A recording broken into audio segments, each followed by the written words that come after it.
football on ESPN. UAB and South Alabama getting set to kick. A couple of head coaches regarded as program builders. Steve Campbell, third year at South Alabama. Bill Clark in his fifth season with the Blazers, and we know the story behind what Bill Clark's been able to do for the Blazers, and certainly what Steve Campbell's trying to do at South Alabama. Absolutely, trying to earn the right to get to these new markers. We've seen them be competitive in the first couple of games, really want to focus on finishing, and they believe they've earned that right. I told Bill Clark when we were meeting with him this week, I said, Coach, you're kind of a carpenter.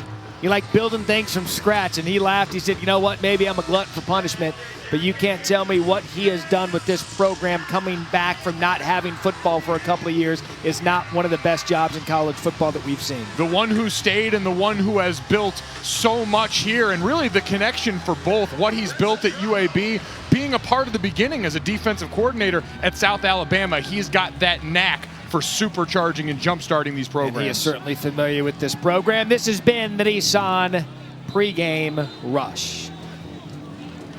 South Alabama has won the toss. They will defer. UAB is going to receive the kick, and it looks like one of those good southern fall evenings. Look at that, 82 degrees in Mobile, wind 6 miles per hour. Got that turf field surface. I for one, think it's going to be a great night of college football. That's big boy weather right there, Matt. I'm looking forward to seeing both of these quarterbacks go out there and sling it for the very first time as starters. Diego Guajardo set to kick for the Jaguars. Myron Mitchell, T.D. Marshall, deep to receive for the Blazers. Conference USA, Sun Belt, Fun Belt on a Thursday night. Settle in, let's play some football. And it's going to be Mitchell on the return. And he'll get met by some Jaguars defenders. Looks like the ball popped out. A gain of 19 for Mitchell. UAB stays on it. This will be our first look at their new starting quarterback, Bryson Lucero. Unbelievable story. Again, the confidence that this team speaks with when they talk about Bryson Lucero. Young, just a redshirt freshman, but a guy with a work ethic that's already well known through this program, a proud product of IMG Academy, a lot of notable quarterback names around college football coming through there, and now you get your first start. You get your first chance to go out there and turn it loose, and he's got the support of everyone around him. We will detail Lucero's story throughout the evening. He's going to play fake to Spencer Brown on the first play of the game, and he is going to go deep right out of the gate. Has Austin Watkins Jr. and a big gain for the Blazers right out of the gate. Watkins Jr., one of the big receivers the Blazers are going to target throughout the night. An NFL body, and you see right away, this is one of the plays the Blazers make their bread on. Roll out, deep shot to Watkins. 20 straight games with a catch, just became 21. How about that for a first start throw? Gain of 55. First down and 10 now for UAB. That's the all-everything back. Spencer Brown able to avoid a tackle and get outside. Met then just inside the 20 for a gain of 4. Spencer Brown, one of the great players on this roster. Incredible. One of 2 running backs in college football returning this year with over 3,000 career yards. You might have heard of the other one in Travis Etienne, the fine running back for Clemson. Esteemed company for a guy that's dropped a little weight, gotten in great shape, and is ready to go and turn it loose this year. Just 3 touchdowns away from setting the school record. Now 2nd and 6. And again, play stopped. There'll be a timeout for UAB. And that'll be something you'll watch early on in a ball game with the new starting quarterback. You want to handle all the little things, the snap count, the play clock, and the exchange under center. We've had one big play. We've had one timeout. UAB on the move. We're back after this.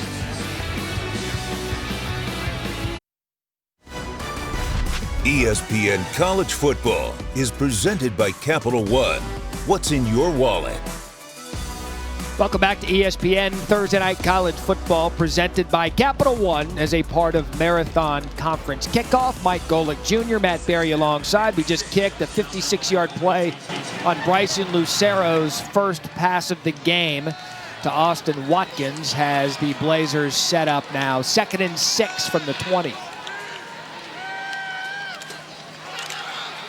The give to Spencer Brown off the right tackle, and a nice gain for him. That's a gain of 5, just short of the first down.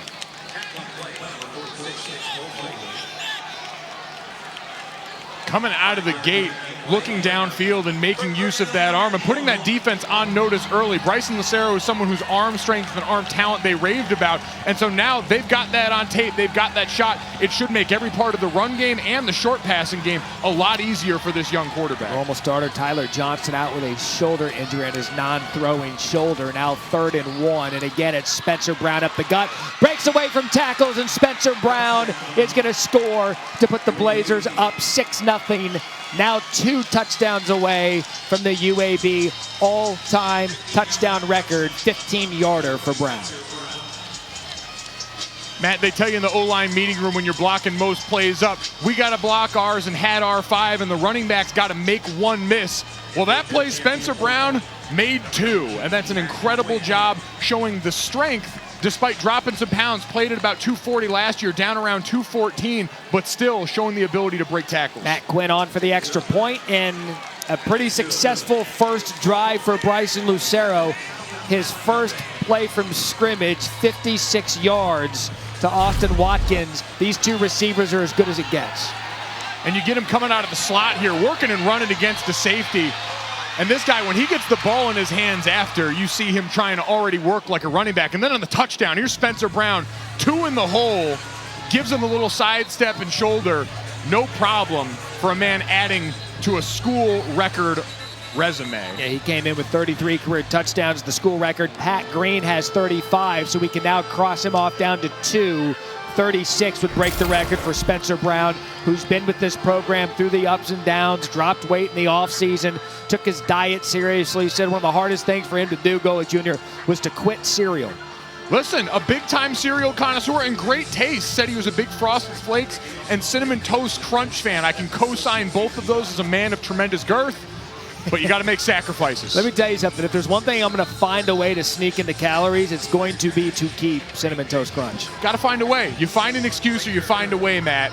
He found the end zone, so I think his decisions worked. 4 plays, 80 yards, a minute 46, and it appears Bryson Lucero is going to work at quarterback for the Blazers. Now South Alabama kicking off. Kawan Baker, their talented receiver, deep to receive, takes the kick out of the end zone.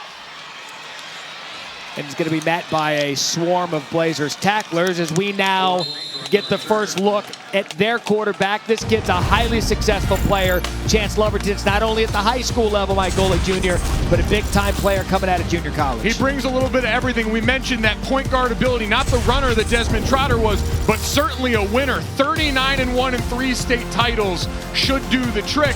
And then went on to what a lot of players in this game have gone through. The community college, JUCO level, Mississippi Gulf Coast Community College, a lot of familiarity on the staff there, and a lot of drive that got him to this level. So it will be Lovertich, 1st and 10 at the 16-yard line. The give to Carlos Davis. Ball pops out, but it sounds like the whistles are going to blow it dead. He is down.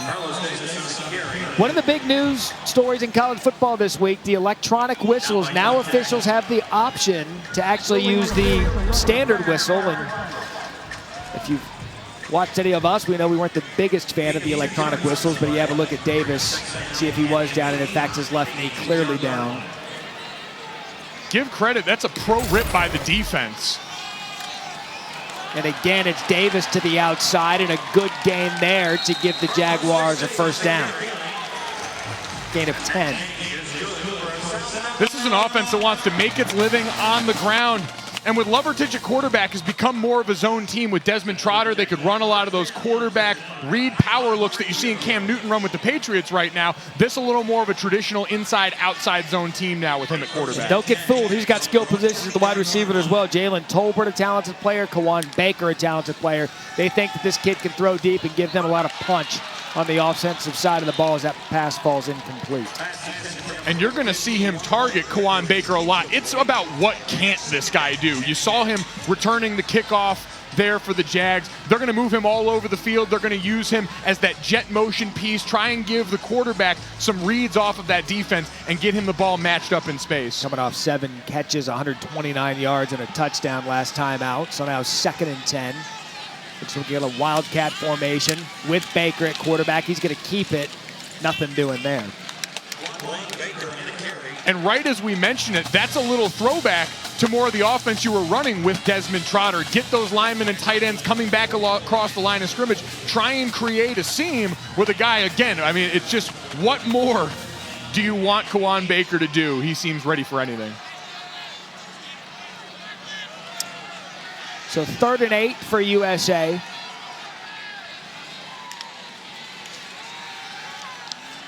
Lovertich looks right, throws right. Throws into double coverage over his receiver's head. It'll be a punt for the Jaguars. 4th down now. Stalled offense for his first possession as the starting quarterback for the USA. Yeah, and to be honest, first drive for your quarterback making his first start, not a big fan of taking him out of that spot and putting Baker in at quarterback. Let your young quarterback get into a rhythm making his first college start. Jack Brooks deep to receive or deep to kick. For the Jaguars, Myron Mitchell deep to receive for the Blazers. Mitchell's going to fair catch it. That's where UAB will take over just shy of the 25-yard line. Scored on their first possession. What can they do coming back?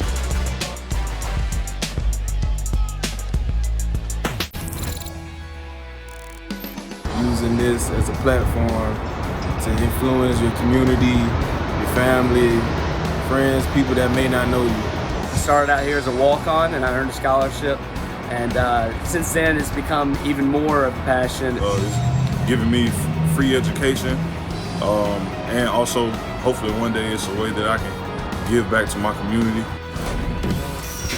College football means so much to these players. If you look at social media, you'll see the Pac-12 football players scheduling. That is because the league is coming back to play sports, not only just football, but basketball and winter sports. As football relates, 7-game conference football schedule beginning November 6th.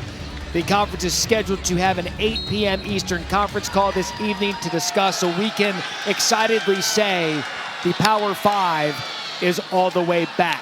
Now Lucero, play fake on first down, finds Myron Mitchell for a nice gain on first down, gain of 8. Myron Mitchell, who had a career day against Miami the last time this team was on the field. 8 catches for $117 in that game. They said defending these two receivers, Greg Stewart, the defensive coordinator for South Alabama, it's like Julio Jones and DeAndre Hopkins. That's flattering. There's Spencer Brown on 2nd and short, stop for no gain. You know, when you talk about a first-time starting quarterback, getting to know all of his weapons, who he's going to be throwing to. As far as the skill on the offensive side of the ball, Spencer Brown, Myron Mitchell, Austin Watkins Jr., all he needs to know, Lucero, number 4, 5, and 6. That's it. That's easy. We've advanced the ball on 1, 2, 3. We've moved on to 4, 5, 6. And Lucero spreading the ball to them early. Remember the first big play to Watkins, who's on the sideline watching this one. So 3rd and short, the Blazers' 2nd possession. And the give is to Brown up the middle, and Brown just tackled. He was a Jamie Sheriff tackle away from breaking off a touchdown. A gain of 15 moved the chains for the Blazers. And we're seeing a lot of big holes open up early, and we talked with Spencer Brown about this, the ability and the vision in these zone blocking schemes. Not every back is cut out for this.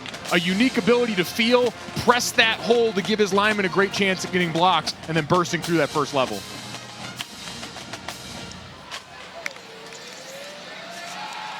Lucero, first down play fake, looks downfield, has Watkins wide open. Another big chunk play for the Blazers, and Lucero, gain of 22. Bill Clark called him a straight-up savage, and you see why. Getting into that hole back in the zone, wait until he gets the ball in his hands for some run after catch. Couple of NFL-type receivers for this Blazers offense, and they are showing it early. And again, on first down, they run the ball. This Jermaine Brown, spelling Spencer Brown, that a gain of 10.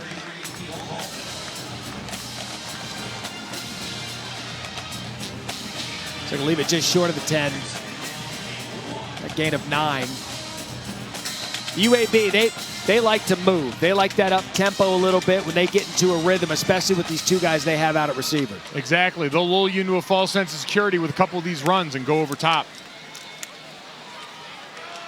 A nice defensive play there. Again, Brown, Jermaine Brown, the ball carrier. Tackled by Riley Cole. Riley Cole, preseason second team all Sun Belt. They're excited about the ability this guy brings to the table. Converted outside linebacker, 6'3", 225. That's a big time D1 body. So another third down for UAB. No need to overthink this. Put the ball in Four's hands. You see them moving these tight ends around.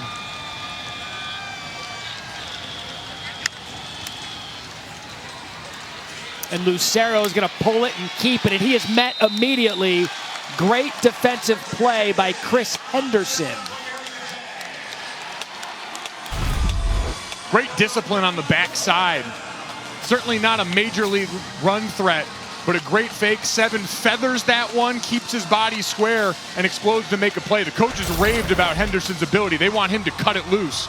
And I'll tell you what, UAB should cut it loose right here. Early in the game, set the tone on 4th down.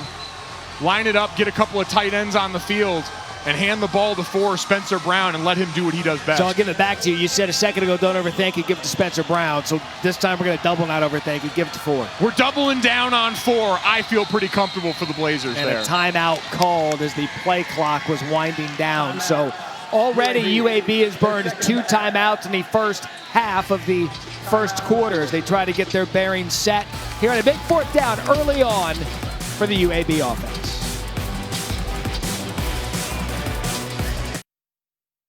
Whitney Stadium is the second game ever played here on campus. If you notice, there are fans in attendance tonight. 6,000 is the limited attendance. Stadium seats 25,000. They are required to wear the mask, and tailgating was prohibited. But at this point, I am not going to be picky. I love that there's just fan noise inside a college football stadium at this brand new stadium. It's a beautiful facility. It is a lot for the people to be excited about in that area. Meant a lot to the students on campus in South Alabama. Everyone wanted this to see the program take that step. And I would imagine Spencer Brown wants the ball here for UAB, 4th and short. And it will be Brown right up the gut. He will get the first down, gain of 4.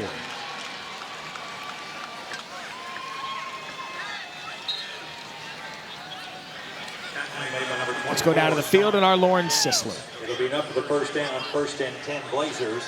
Hey guys, Coach Clark referred to Spencer Brown as a diamond in the rough. Believe it or not, he was a linebacker through his junior year in high school before making the switch to running back, and has had an incredible career at UAB since he arrived just after the program was reinstated in 2017. His name is now ingrained all over the record books. And there is Spencer Brown on 1st down, and he'll do that for you. He's a physical runner, gain of 7 at the 9th play of this current drive. You hear the phrase all the time, he gets stronger as the game goes on, but they really believe that he's defined by what happens between carry 5 and 25, and being able to drop that weight, having his conditioning in the place where it is now, he believes he's better suited for that than ever. Already 45 yards and a touchdown for Brown.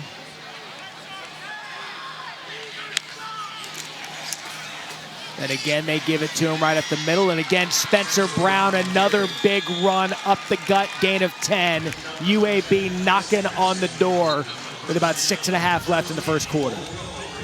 And you'll watch Hayden Pittman all night, their great tight end. They love to move him around, get him in this fullback slot, sorts through the trash and lays a great block right there to seal that backside off.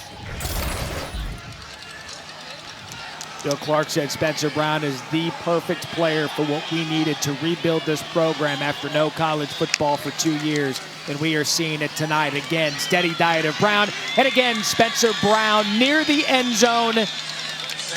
And they'll mark him down just short. And you see the reach right here. And that elbow. Pulls it back in at that last second. Elbow touches just short.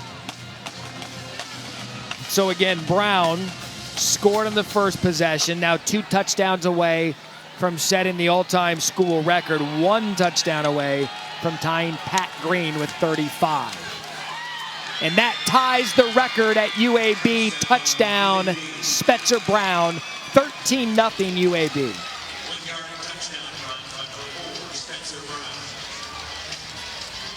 Watch the big fella, left tackle 77, Kadeem Green, flattening out that backside right there and giving him plenty of real estate to work with. He makes Riley Cole missing the hole, but the left side of that line just caving into South Alabama defense.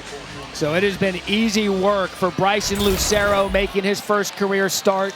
And now Spencer Brown, 35 career rushing touchdowns. That ties a UAB school record, 12 plays, 76 yards. Brown carried the ball 7 times for 36. Not much mystery right now with what the Blazers are doing. No, there really isn't, and I give this coaching staff a lot of credit to start the game. Passing to set up the run. You've seen deep balls and a steady diet of those to Austin Watkins and Myron Mitchell early. And so now South Alabama's got to consider everything. They've got to back off and try and worry about these mutant wide receivers. And Spencer Brown and this offensive line have gone to work.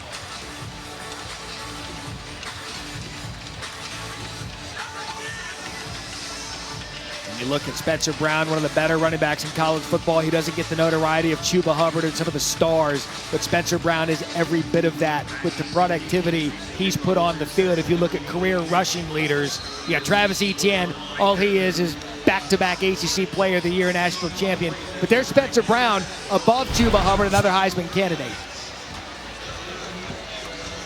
Esteemed company for the former offensive lineman in the booth next to you.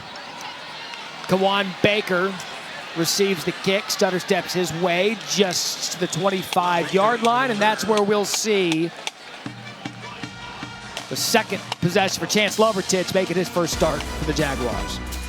Sunshine State rivalry this week. Saturday night football matchup. De'Aaron King and the number 12 Hurricanes host Florida State at Hard Rock Stadium, 7:30 Eastern, 4:30 Pacific, ABC and the ESPN app. You cannot have a conversation about Miami this year without talking about the Houston transfer, De'Aaron King. What he's been able to do with that Red Lashley offense makes Miami a legitimate threat in the ACC. It's been exciting to watch, and David Reeves and this defense know a lot about that. They said life's easier when De'Aaron King's not on the other side of the field. And Carlos Davis able to avoid a couple of tacklers, but he is caught for a loss of 2 on first down.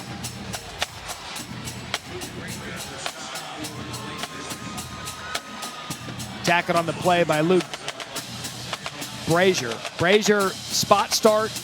Christopher Mull, the normal linebacker, he's out. Brazier in, having to make plays for this UAB defense.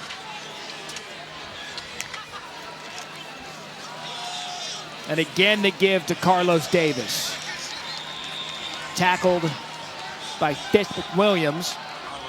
Top of the hour here on ESPN, UAB South Alabama. Matt Berry, Mike Golick Jr., Lauren Sisler on the call. Hancock Whitney Stadium, one of the stories for this South Alabama program. They just opened it up a week ago. This is their second game. They used to have to take a bus ride. It was only 8 miles, but it was a 30-minute trek to get to the stadium off campus. Now they've got spanking new digs, playing a little college football here on their home campus, able to walk from the locker room to the field, which is nice. And now going to try and work their way down right here. You see man coverage. UAB loves to strap it up, go man-to-man on these third downs. Lovertich able to avoid the pressure. He can run, and he shows it there. A first down for South Alabama. See if that gets the Jaguars offense going a little bit. Gain of 10 for Lovertich. You get a 3-man rush, and you even see the spy there by Luke Brazier that we were just talking about. A lot of quarterbacks talking about needing to get hit that first time to really get going. I think taking off and running for a quarterback now, give him a chance to air it out, some short area passes to get him in rhythm. And we've yet to see him take a shot at Tolbert or Kawan Baker down the field. We'll see if they'll open it up a little bit as he rolls out. That's a look at Baker, falls incomplete. But I like the idea, the Baker eye candy is a must for this offense. You'll see Cullen Lacey, also the freshman, who got a lot of time for them because of the unique way they had to go about training camp practices this year. One of the differences having to split practices, so a lot more reps for some younger guys that may not have seen the field early. They've got a Jalen Wayne, Jalen Tolbert, their star, Kawan Baker, the star. They said Cullen Lacey's done a nice job working his way into the rotation.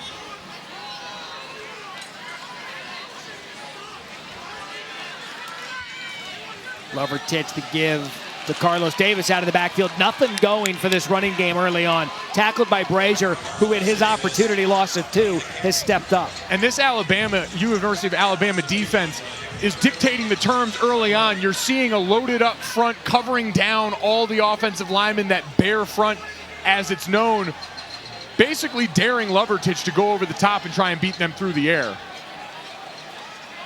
So 3rd and 12 after the loss of 2. Lovertich yet to complete a throw. And UAB not going to do anything fancy on 3rd downs. You're going to get 3-man rush, that little bit of spy, and just a steady diet of man coverage, and ask the young quarterback to make an accurate throw. And before the play, whistles blow it dead. Looks like it's going to be a... Prior to the snap, timeout, South Alabama. That is their first time out of the half. So South Alabama is going to use their first time out on a big 3rd and 12. And again, Lovertich comes in, highly decorated kid, winner in high school, winner at the junior college ranks. But it's much different when you're the starting quarterback. They've been doing this 2-quarterback system, him and Desmond Trotter. Trotter not available tonight, as Lauren Sisler told us in the pregame show. So it's his ball game now. That make it, take it thing they've been doing, that's not existing tonight. And it's just a different world. My first meaningful playing time when I was at Notre Dame came having to come in to spell someone for injury. So you don't have time to think. You're just going out there and reacting based on what you know. Both of these quarterbacks have had the entire week to think about this as their show now. They're part of the game planning. This is scripted specifically for them. And so it's always natural to come out a little bit tighter in these situations until you see, to use a basketball term, the ball go in the basket a bit. And I'll give you an example at the NFL level. Tyrod Taylor hurt immediately before the Chargers game. Justin Herbert, the rookie, didn't have time to think about it. Exactly. Kid, you're playing. And at that point, it's all instinct. And you could pencil him in for a couple early interceptions next week, or this coming weekend, I should say. But you're right. Time to think can sometimes be a detriment to a player getting ready to go out and turn it loose for the first time. All right, so we'll see what Lovertich does here. 3rd and 12.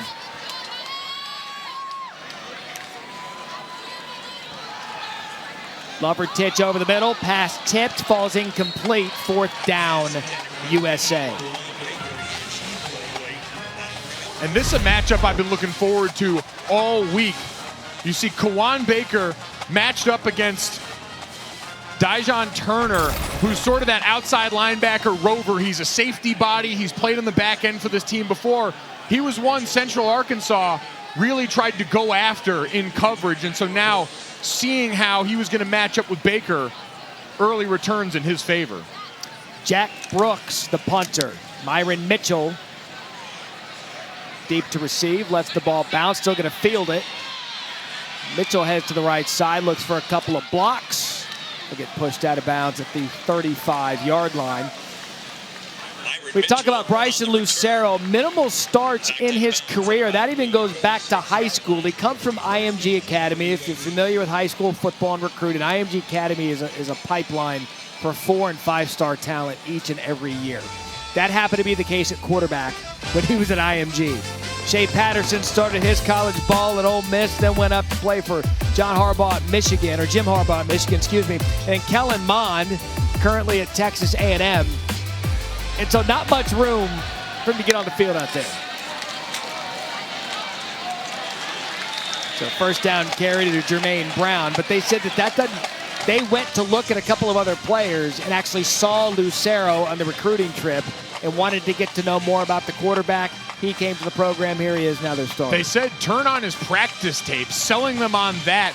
And then ever since he's gotten in the building, he sold this team on his work ethic. They said, and they compared him to, over and over again, Tom Brady and the way he approaches film study and his dedication to the preparation for the game. No gain there for Jermaine Brown on 1st down. Lucero's going to pull it. He's going to throw that out of bounds. Let's go down to Lauren for more on Lucero. Yeah, guys, I asked Bryson to describe those 2 quarterbacks you were talking about, Shea Patterson and Kellen Mond. He said Patterson was a quiet leader. He was just a ball-out kind of guy, the type of guy that everyone follows. And then Kellen Mond, he said, had a calmness about him, never getting too high or too low, no matter what happened on the field. He feels he shares a good mix of those 2 quarterbacks. Some quiet confidence for the young player. Again, if you're just joining us, his first pass attempt tonight went for 56 yards. Now 3rd and 11 Really his first third and long opportunity. He's going to swing it out to Jermaine Brown, and Brown is going to be held short of the first down. A gain of 9. Huge confidence booster for the South Alabama defense now. Get off the field, give the ball back to your offense without this thing getting too far away from you. Another round of points on the board for UAB, and you have to get out of your game plan pretty early on in this situation. South Alabama offense now, permission to turn it loose the way they're accustomed to. Yeah, and based on the skill position they have at USA, it's only a matter of time before Lovertich settles down. So Kyle Greenwell is going to punt for the Blazers. Jalen Wayne deep to receive for the Jags. Wayne's going to let that go.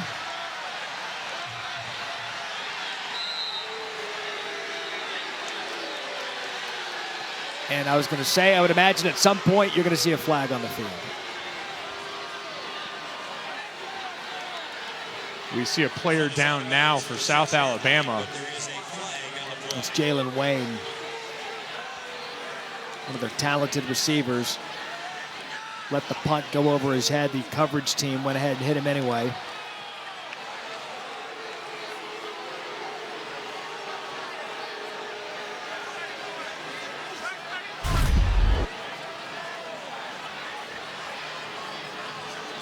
Just teeing off right there. I mean, that's... Kick catching interference, kicking team. That's a 15-yard penalty from the spot of the foul. First down. And that's double, too, because he's not expected to get hit. No, that's supposed to be a protected player, especially in that instance. And now you get the big hit levied there, a huge penalty, but you certainly just hope for his sake. Jalen Wayne, I mean, he's got no ability to protect himself right there. You talk about defenseless player. You just saw the textbook definition. We are not doctors, but we hope.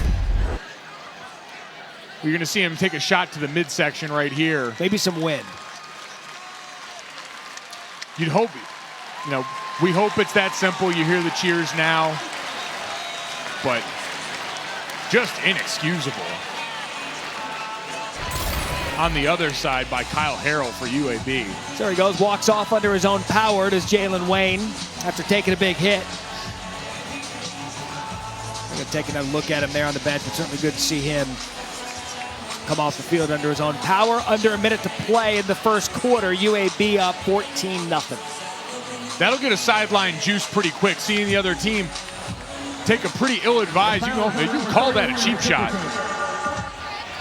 on that play. That'll galvanize an offensive group and have them ready to go. And looking at it, I'm guessing more mental error than a look to get in a hit.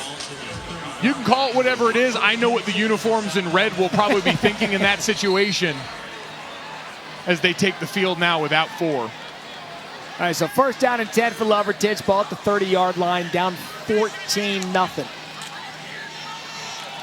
To give to Davis on first down, and again, this defense is swarming the run. Coming into the game, they had 14 tackles for loss this year, and this is a program that's been in the top 10 in total defense the last 2 years. This is what Bill Clark has built it on. They wanted to get back to us. That was their charge going into this week.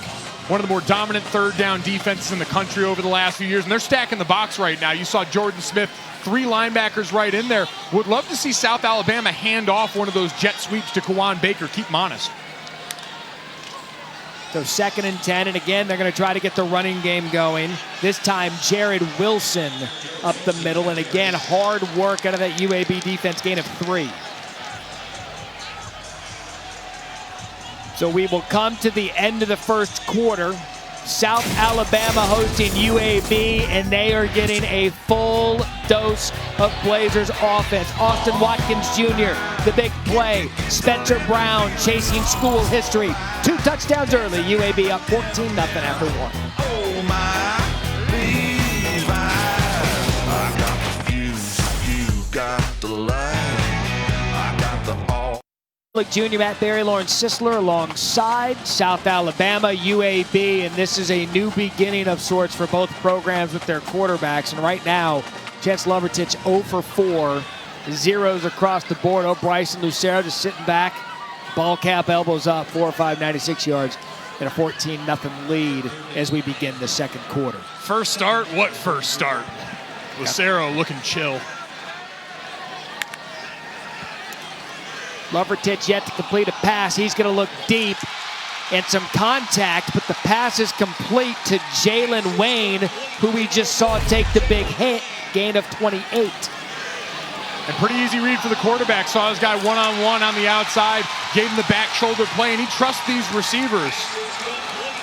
Jalen Wayne, who their offensive coordinator said hadn't even reached his full potential yet. When he does, it's going to be scary. You're going to wonder if it was only a matter of time for Lovertich to get it going. And we saw a quick snap, quick play dropped there by Kawan Baker. And Jalen Wayne, we saw him take the hit. He's fired up now on the field. Getting a little testy. Scrapping over on the other side. He's charged up after that. Again, it was one of those plays, special teams, that happened so fast, but he's going to interpret that as disrespect, and he's responded accordingly. So the pass falls incomplete to Baker, 2nd and 10.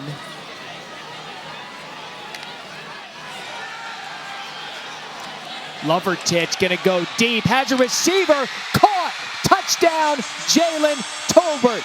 Get up and get it, 38 yards, touchdown, Jags. 19.3 yards per reception, the most in school history. And man, you want to talk about your young quarterback standing in and taking a big hit right in the chest as he throws it. And that's your Sun Belt Offensive Player of the Week from the Southern Miss game, showing off those mitts. That was a 50-50 ball, and that was my player's better than your player on this play. And Tolbert, 5 plays, 70 yards. And the momentum that probably gives Lovertich. And replay going to take a look at the hit on the quarterback, the one we just highlighted there, wondering if it's a step too late. We know the emphasis on protecting the QB.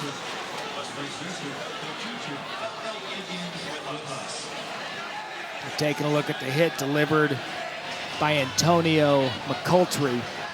See the ball come out right here. And you wonder, you see him lower the crown of the helmet there. That's one of the big emphasis points when it comes to thinking about targeting in this situation. And you see Moultrie, he dips right at that last second. And you know, it's amazing. 10 years ago when I'm playing college football, that's a big hit you're celebrating on Monday in the film room. But you see contact with the head or neck area with the crown of the helmet. And that's the hit they've tried to get out of the game over the past couple of years. I'll say at least for the first few weeks in the college football season, the targeting hits have been down. I'm just watching games all day and doing the studio work with Jesse and Joey. We haven't seen as many. After video review, the result of the play is a touchdown. There wasn't targeting on number 44 of the defense. Number 44 is disqualified. That 15-yard penalty will be assessed on the kickoff. Okay, so Antonio Moultrie has been disqualified for the targeting hit on Lovertich, who physically didn't seem to mind, but still can't do it. Moultrie out for the game. That's a tough loss. Physical player for them up front for a UAB defense that had been very stout against the run and had really stymied South Alabama so far. New rule this year, doesn't have to leave the sideline after the targeting ejection.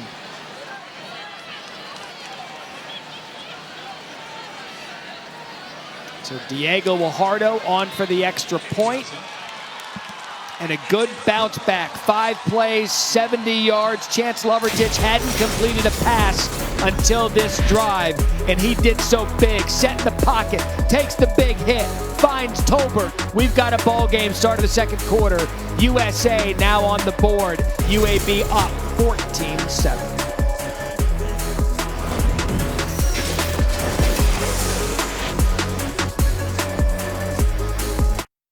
Presented by Capital One as a part of Marathon Conference Kickoff, the brand new Hancock Whitney Stadium in Mobile, Alabama, on the campus of University of South Alabama. Matt Berry, Mike Golick Jr., Lawrence Sisler at the game tonight.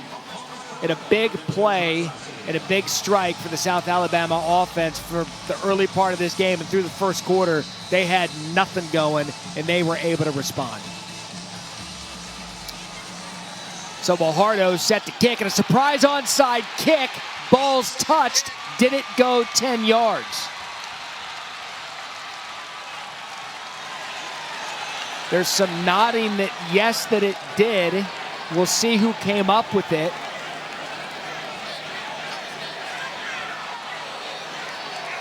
And the officials give the ball to South Alabama.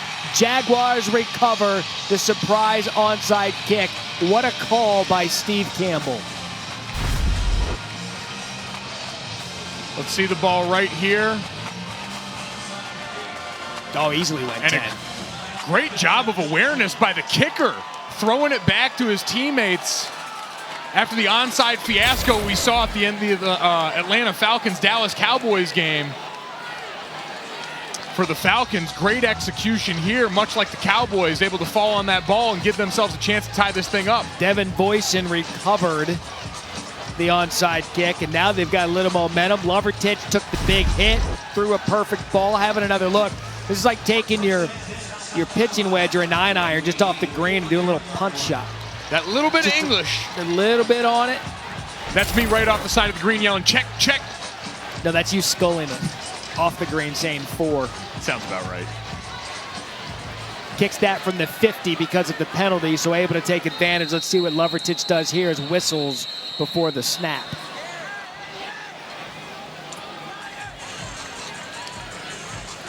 So to recap, on the touchdown, Antonio Moultrie was kicked out of the game for targeting. UAB has called a timeout to challenge the ruling on the field that the ball was not touched by the kicking team prior to going 10 yards. The previous play is under video review. So they'll have a review at that. We'll take a look with you as well. But they were able to get the penalty yardage, kicked it from the 50. So Steve Campbell essentially taking a look at the field position and said, hey, we're going to do it. I like our defense in the spot. Let's give it a shot. Great timing for the risk. And you saw that last drive, them finally lose that risk aversion in their offense, willing to let their quarterback take it downfield for some great results. Let's check the kick again. That seems well over the 10-yard line. Yeah, that ball took the skip at the 10, got into the air right around the 12, and that's when you see South Alabama make their first touch of the football. Here's a better look at it. So here's the 10-yard at the 40. No one's touched it. 40, 39, they touch it. That'll stand. You don't blame them. Not sure what they're looking at unless maybe right at the beginning of that kick, they're wondering if off the tee, maybe it nicks his hand. Bill Clark certainly thinks someone touched it. All right, so we did this in our first game a month ago. It's been a while. I said that we would count up the Mike Golick Jr. Challenge game. You were 1-0 the first week. There was one that was so easy I wasn't going to count it. 2-0. After video review, the ruling on the field has been confirmed. The ball went 11 yards, came back, and then was recovered by the kicking team. UAB is charged their second timeout. All right, so you're 3 for 3. I'm glad you're giving me credit for that third. It takes a big man to admit, Matt. Look, Bill Clark, you don't blame for challenging it, because right now momentum is all with Chance Lovertich after that big play. And you just saw the run from them before the timeout. Take a shot at the end zone right now. You've got a unique opportunity here. Your quarterback's in a good rhythm with these wideouts. Get Kawan Baker involved. Right at the bottom of the screen. So 39-yard line. Lovertich pulls it right away, and he does hit Kawan Baker, bottom of the screen, his star receiver, for a first down for the Jaguars. The gain of 14. See him all over the field here, just working through the trash.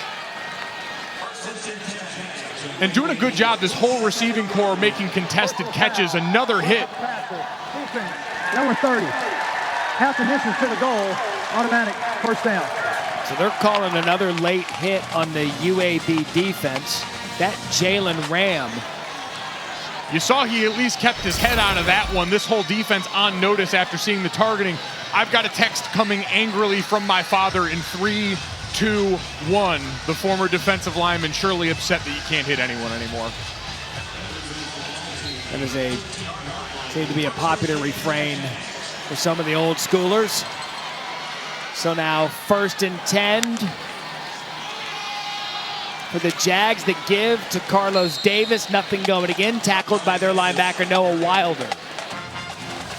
Wilder's an appropriate last name because this dude is every bit of the wild child for this linebacking core. Career high in tackles last time out against Miami, and he's an energy guy for that defense. Long hair, don't care. It's a good way to go through life. Just a football-looking player. Started as a walk-on, earned his spot. Now 2nd and 10 after no gain. Ball up to 13, a little end around, and again, UAB right there, not fooled. Colin Lacey, the freshman out of Mobile, tackled again for no gain. So a good stop, 1st and 2nd down for the Blazers defense. Really not a lot of luck out on the ground outside of a Levertich scramble and one Carlos Davis run. I'd really keep it in the air. Your quarterback's in a good spot, and your receivers, again, the ability to make contested throws down here as the windows close up. So 3rd and 10 after receiving the onside kick, getting the penalty, and Levertich is going to go to that side looking for Tolbert again. Back shoulder throw falls incomplete. I think he thought he had him jumping a bit with the snap count. Looked a little bit Aaron Rodgers-esque, trying to see if he could get the free play. So nothing doing after the surprise onside kick. If you're UAB, you feel really good about that stop because that grabbed momentum quickly. This could have been a tie ball game, but nonetheless, Guajardo is going to be on to attempt the field goal, 31-yard attempt for Guajardo.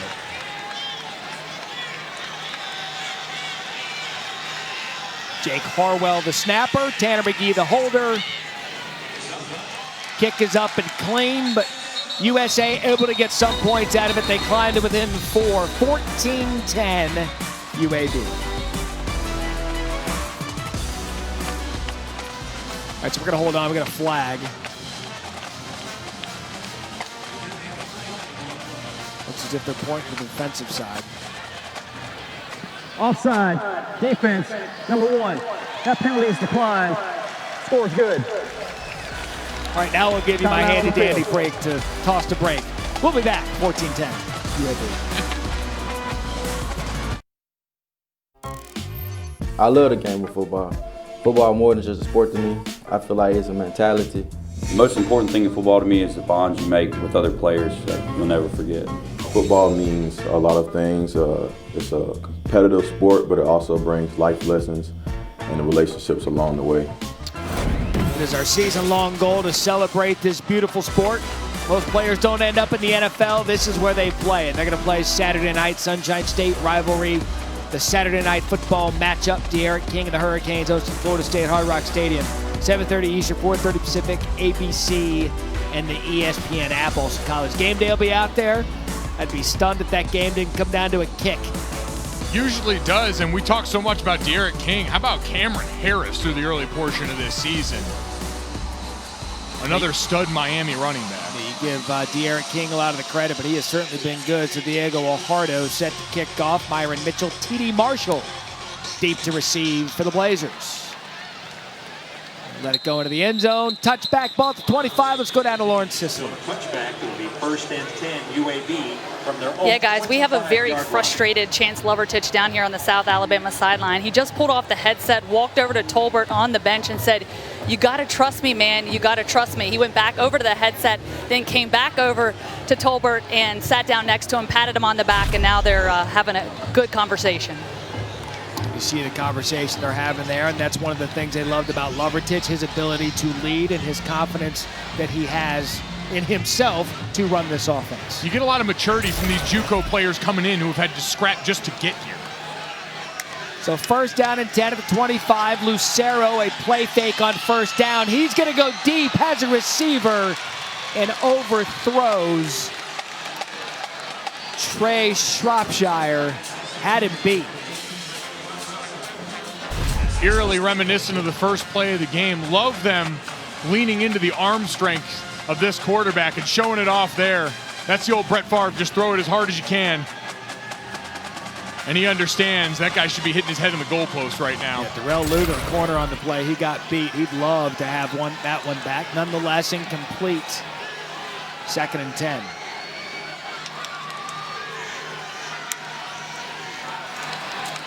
Lucero again, a quick drop and a quick throw. Falls incomplete, intended for the tight end, Hayden Pittman.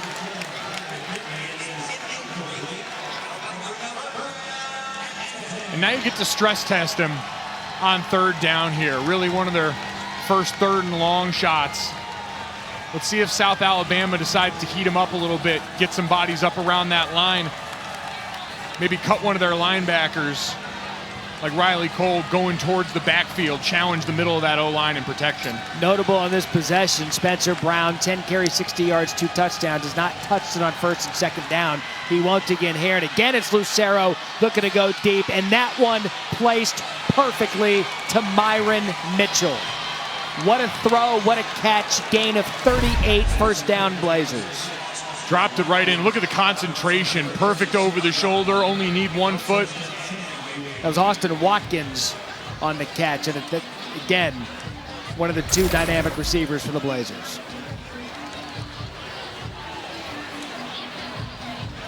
And now you're right back in rhythm and ready to go for a healthy dose of Spencer Brown out of a formation we've seen plenty of for the Blazers tonight. And there is Brown off the left side, able to wiggle his way through the tackle, and a good gain on first down. Let's have another look at that catch by Austin Watkins Jr. Little stutter go out here, and you see he's being held on to a guy that strong and explosive. Just unable to tie him down in that situation. He knows it. Tell you what, he's getting banged for his buck tonight. 3 targets, 3 receptions, 117 yards. New high score. Is that bad? Did I break the game? I believe he did. 2nd and 3. Direct snap here. Jermaine Brown in the backfield, and Jermaine's going to take it off the right side. Nothing doing there. Maybe a gain of 1. Going to bring up 3rd and short. A.J. DeShazer on the tackle. This area of the field, you don't have to be afraid to go after another deep play right here. It's an easy 4th and 1 call to go for it if you're UAB and you don't convert here. But you've got enough runway here to go after the end zone if you want. Having a running back like Brown in the backfield certainly makes a 4th and short call. Should they need it easier, they won't, because Brown's going to hurdle the defense. Strong run on 3rd down, 1st down Blazers, gain of 8. Tackled on the play by Flournoy. Pancake for the big fella. Oh. Served up. Jacoby Jones. That's good old-fashioned flatback. I know some high school programs where they'll shoot you some syrup right in the sideline for one like that. Jacoby Jones it's as excited as I've seen him tonight. Rightfully so. 1st and 10 Blazers, up 14-10. Ball at the 20. And again to give to Brown off the left side. And Spencer Brown has the record all to himself. 20-yard touchdown. That now 36 career touchdown runs for Spencer Brown, the most in UAB history.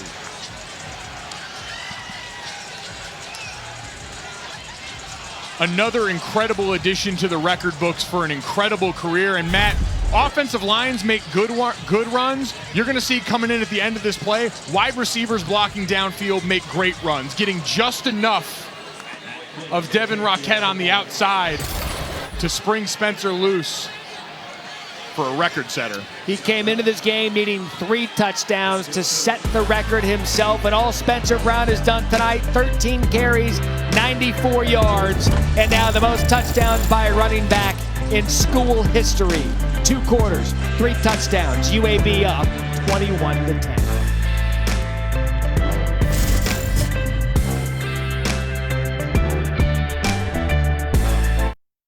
ESPN College Football, presented by Capital One, is brought to you by Little Caesars. Get the lowest price pizza delivered, guaranteed. And Gatorade. For athletes who make the days count, nothing beats Gatorade.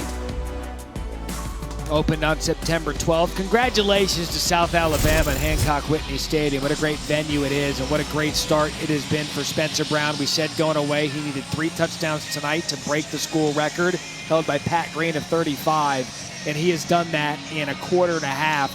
3 quick touchdowns for Spencer Brown. He has made it a priority this offseason to get in shape. What a remarkable year he has had as South Alabama's going to fair catch that. They'll get the ball at the 25. This kid's lived up to his billing. I know he gave it up to slim down, but somebody get him some Captain Crunch or some Cinnamon Toast Crunch, because he has been running and bringing that crunch. You saw him shaking off tacklers, pressing the front side on these zone plays, and having just enough wiggle to make defenders miss at that second level. He has been getting whatever he wants on the front side of a lot of these zone blocking plays. It's a testament to his group up front and his ability to have that vision in this zone blocking scheme. To have a veteran running back like Spencer Brown lead this program back after not having football for 2 years. Bill Clark has said time and time again he is the exact guy perfect for that role. Lovertich to throw on first down. His receiver gets tangled up. Kawan Baker, there's going to be a flag on the play. T.D. Marshall on the coverage.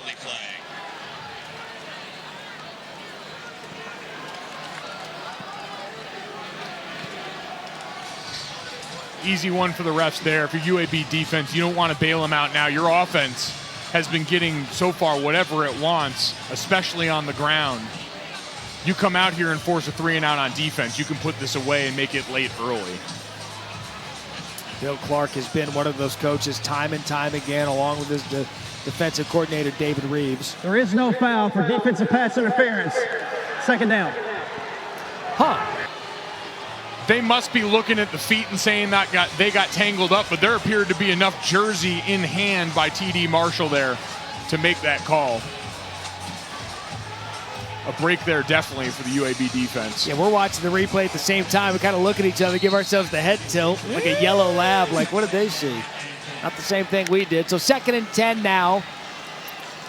The give to Carlos Davis off the right side, and Carlos Davis has space for the Jaguars. Chunk play for the Jags, and a big gain of 33. Really the first time we've seen Davis spring a big one. As long as we're calling games, Matt, you're going to hear me talk about wide receivers blocking a lot. And Kawan Baker, who has lined up at quarterback in this game, gone in motion, gets to be an honorary offensive lineman for that effort on the outside. So big pickup for Davis, first down. USA and UAB territory. Quick swing out to Baker. Nothing doing there. Tackled for a loss on the play by Will Bowler. Loss of 5. Play before, you like to block it up front, big boy? Like the blocking up front, but then love 15 continuing to press on the outside. We said it on the touchdown for UAB. Wide receivers blocking make for great runs, for big chunk plays in the running game, and after you get that pass interference call back, a much needed one. So A.J. Phillips in the backfield. 2nd and 15 for Lovertich. Looks left, throws left. Passing complete, flag on the play intended for Jalen Wayne.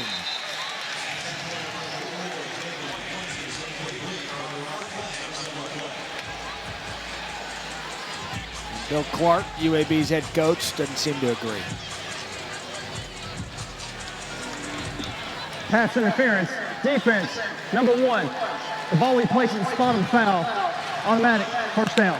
So Bronte Harris there covering Wayne. He's the guilty party. Jalen Wayne been watching the NBA playoffs. He knew to sell this one a little better than his counterpart had before. Throw the hands up, the head back, but that one, if you're not going to call, we're going to have a long night. Either that or a celebration if they're going to let him play. You got to be a glass half full guy. Ever the optimist. That's what I love about you, Matt. Thank you. So first down again, the give to A.J. Phillips off the left side, gain of 1. Great job by Bronte Harris coming up and pulling the trigger. The cousin of Spencer Brown, the star running back. 2 guys that give each other a lot of juice on the sideline. We were talking about that. Grew up together. Played a lot of basketball. Spencer said he didn't have a chance. Bronte started his career as a basketball player. Transferred in to come back and play football. Lovertich over the middle, quick to Baker. We've seen him drop a couple of those over the middle tonight. Just a bit high on that one there. And now 3rd and 9 We haven't heard from Jalen Tolbert since that great touchdown grab. They tried him on the back shoulder fade down close to there. Be a good opportunity. You get him in one-on-one. UAB loves to play that man coverage on third down. Let him go up and get it. His favorite target tonight, Lovertich, been Kawan Baker, targeted 6 times. Tolbert 4. See what he goes to on 3rd and long. They're going to give the ball off to 22. That's A.J. Phillips trying to make a couple of players miss. And he'll be held short of the first down gain of 6. And you have to imagine that's done with 4th down in mind right here. Knowing at this point in the game, we saw them put their foot on the gas with the onside kick to start things off after a score. Now content to go out here and roll out 4th down. Had success early on this drive with Davis running the ball. Could be a good chance to move the pocket again on this one, get it to 15 in the slot.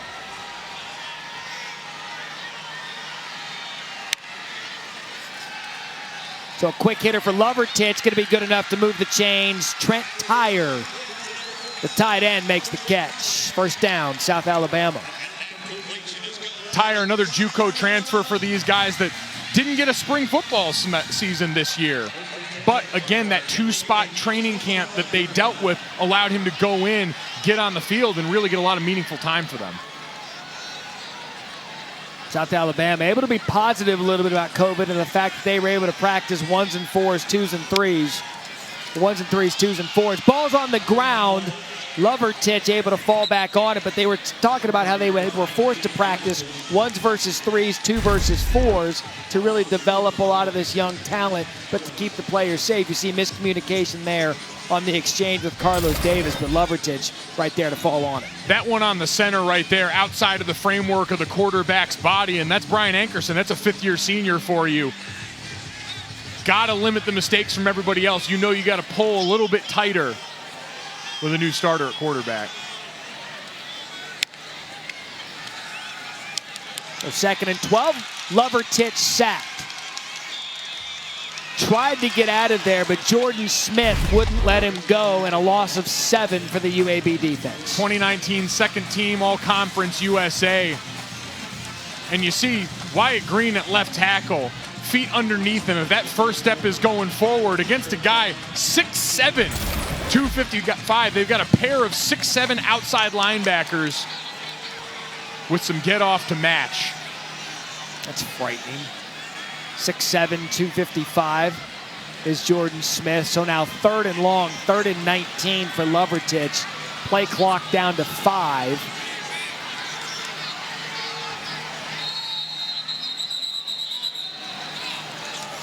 Coach Campbell's going to call the timeout before they get more penalty yardage tacked on for a delay of game. So 3rd and long, South Alabama, UAB territory after this.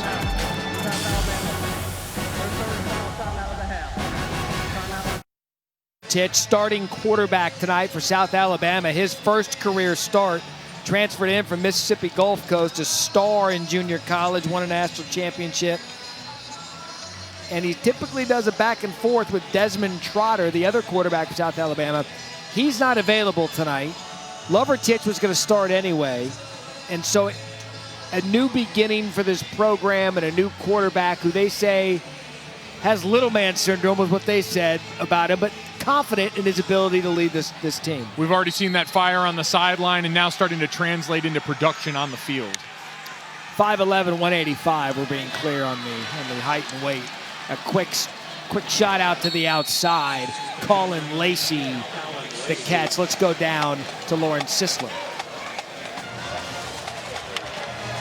It's funny you say that, Matt. Chance Lovertich told me yesterday that one thing he does really, really well is prepare. He recognizes that he isn't a 6'3" quarterback that can stand up in the pocket and chunk it down the field. So preparation is critical for him to have a good feel for what a defense is going to do. Lauren, thank you. I personally don't find anything wrong with 5'11", 185. It's perfectly fine. I agree. Diego Guajardo on for a 47 yards field goal attempt. Jake Harwell, the snapper. And Guajardo's kick is no good, misses to the right. And so a stop for the UAB defense. They'll get the ball pretty decent field position here with 5:39 left in the second quarter. It's been a busy week in sports.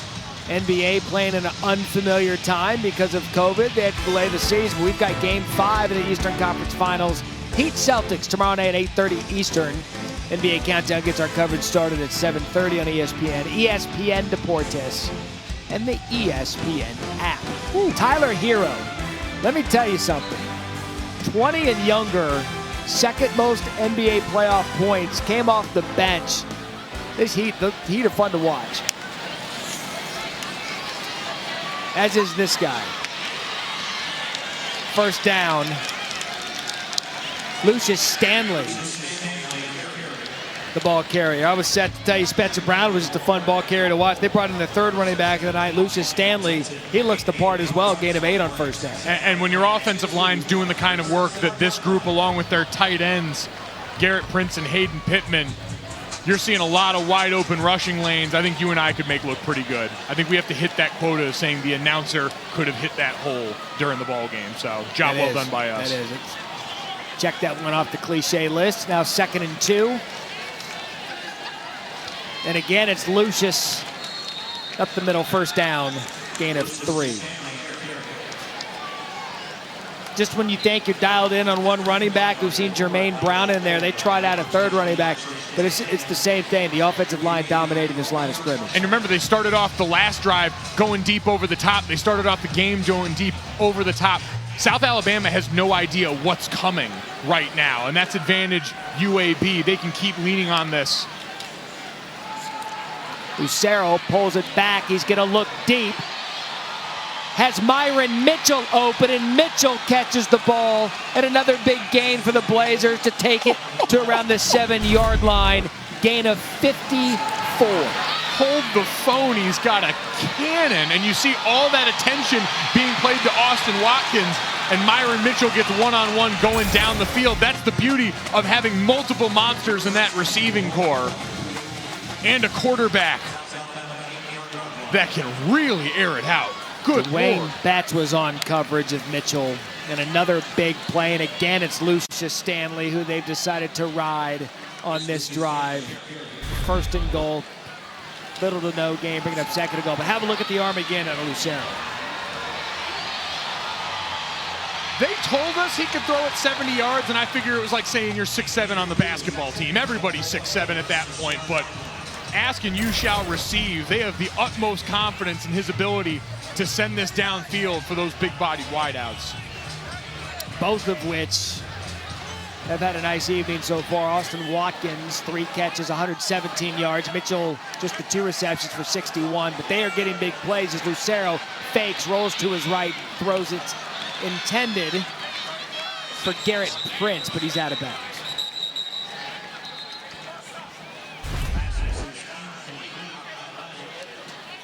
And good job just throwing it away on that play. You saw Terrell McDonald in the flat, covered down. Those windows tightening up near the goal line. Smart play to live for another down. Yellow to receiver downfield. Offense, number 77. That penalty is declined. Results of the play, it's a 3rd down. There's Kadeem Telford. So now 3rd and goal for UAB. And they got a little more space to work with down here. We mentioned before using Austin Watkins to buy you some room. They look like they're committed to maybe getting the ball in the hands of Hayden Pittman. Spencer Brown back in the ball game. They pull it out. Lucero looked as if he was going to run, but does not. Pulls it back, throws it in. Touchdown, Trey Shropshire. 6-yard touchdown pass. And that probably the best drive of the game for Lucero. And UAB up 27-10. And it's because of the judgment he displayed on that last play. Send it out of bounds, live for another down, and you come back to that same concept. Get your quarterback rolling out, get an extra blocker in front of him with Hayden Pittman, and everybody gets to dance now. That's as complete a drive we've seen out of Lucero tonight. The big play, the extra point attempt. Not a Picasso, but good. So 28-10, UAB extending their lead. And Bryson Lucero in his first start for UAB, taking over for Tyler Johnston, is having himself a night. 7 of 11, 193 yards and a touchdown. Having a look at the score here. 3 options here. Run, no. Quarterback run, no. Pass it. And you see Shropshire going out there almost like the block, and he gives him the okie doke on that play. Great coaching and deception by the wideout there, faking the stalk block and going directly past the defensive back there. All signs pointed to quarterback run.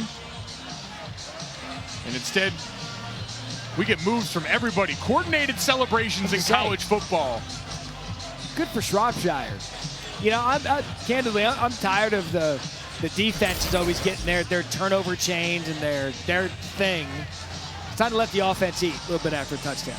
It's only right that the offense would be coordinated enough, together enough, they communicate so well that everyone on the same page for that one. You know, if you're Spencer Brown, you score a record-setting touchdown, there should be a bowl of cereal waiting for him. Now we're talking. See? I'm sure someone's running to the locker room. They've got it in the fridge. They're getting ready for just that. We've heard of Lucero and how comfortable he is, and we're seeing it develop right in front of our eyes. Tolbert and Baker deep to receive, and it's going to be Baker up the middle.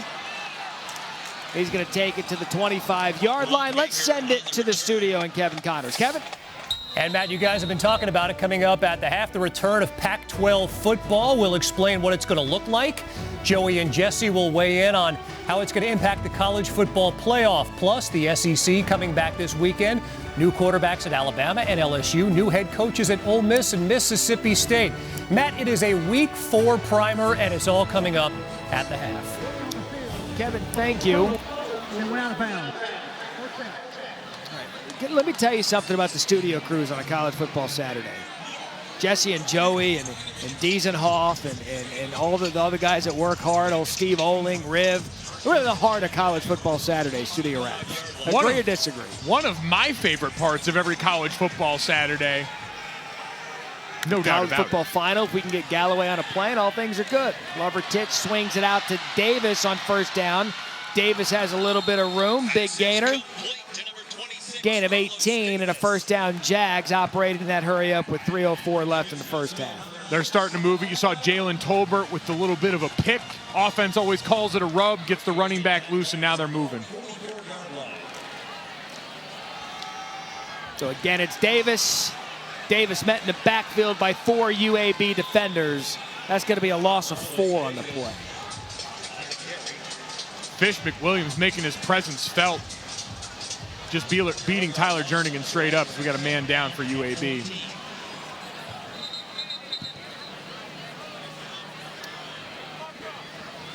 So UAB player down after corralling Davis in the backfield for the loss of 4.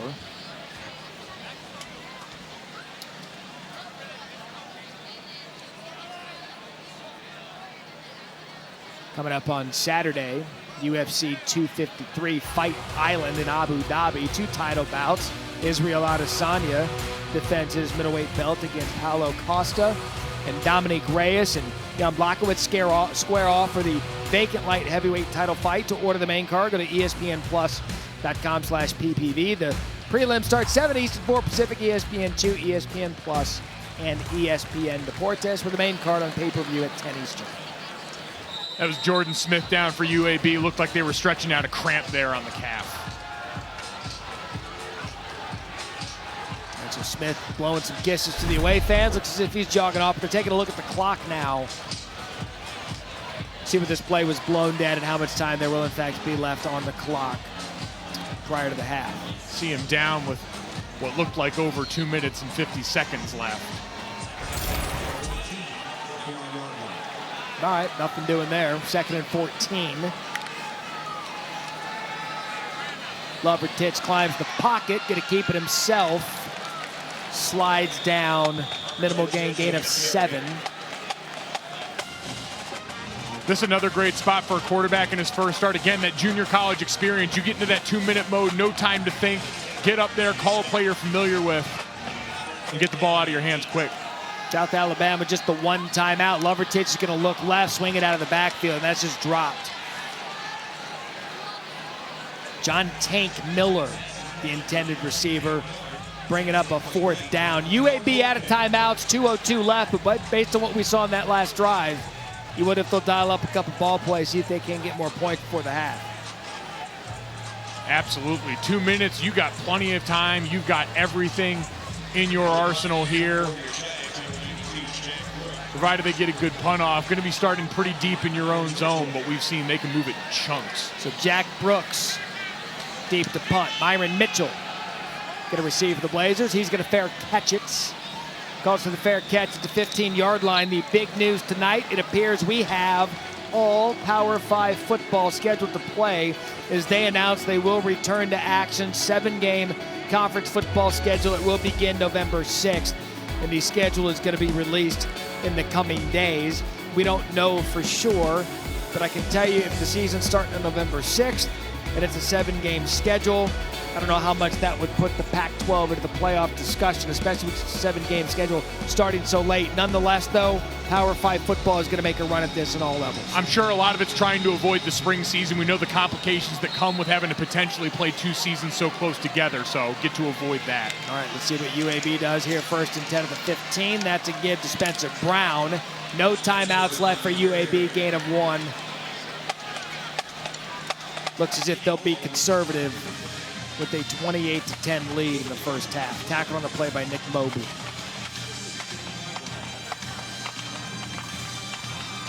Taking their time, a little shocked they wouldn't give their quarterback Lucero. Maybe don't want to bring down that average. Lighting it up tonight, 7 completions for 193 yards in your first start, in your first half. So you want to see him send it still here with a minute 10 left, minute 15 left. Thought they would give him one shot just to see if he could connect. I mean, to be fair, we don't know one's not coming, but they give to Brown off the left side. I mean, this kid's good as a flag comes in. He's good for a big shot time and time again as Spencer.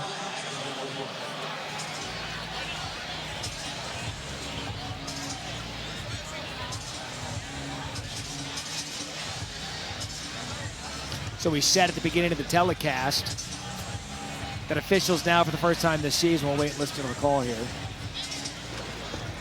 Holding, offense, number 20. Half the distance to the goal, remain 2nd down. Can I tell you how happy it makes me to see a normal whistle hanging around the official's neck? I'm sure they're happy right along with you. We've seen the difficulty these first few weeks of college football season, trying to get accustomed and acclimated, just like everyone else, to the changing environment around them. They have the option to use either the electronic whistle or the standard whistle. The electronic whistles were put in place at the beginning of the season for COVID protocol safety and the saliva that can come out when blowing the normal whistle. But as you alluded to, there are just issues with the electronic whistle, so good to see the old analog whistle back in play. 2nd and 17 now after the holding penalty. It's a steady diet here of running. Jermaine Brown, the ball carrier, gain of 3. And that should take out any suspense. Well, South Alabama's got the final timeout. So this first half has been all about the first-time starting quarterback, Bryson Lucero. And we saw it early, we saw it often. First play of the game, big one to Austin Watkins. This is simple. It's your week preparing as a starter. What do you like? They know he can throw it a country mile, and they've given him every opportunity to do so.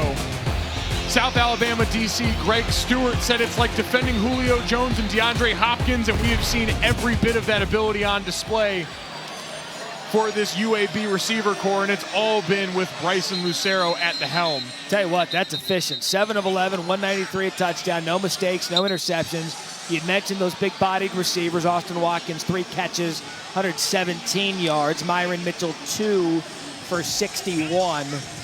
But to have your first-time starting quarterback make some big plays, but then not compound anything and make a mistake, you've got to be thrilled. And I understand that's what they were trying to avoid the way they handled this drive, although you potentially give South Alabama the ball with some time left here in decent field position. I thought they'd give him a shot at the 2-minute drill. Give right up the middle to Jermaine Brown. See what South Alabama does with that final timeout. Gain of 3. Out of timeouts now, so this is going to wind down. That was the last one.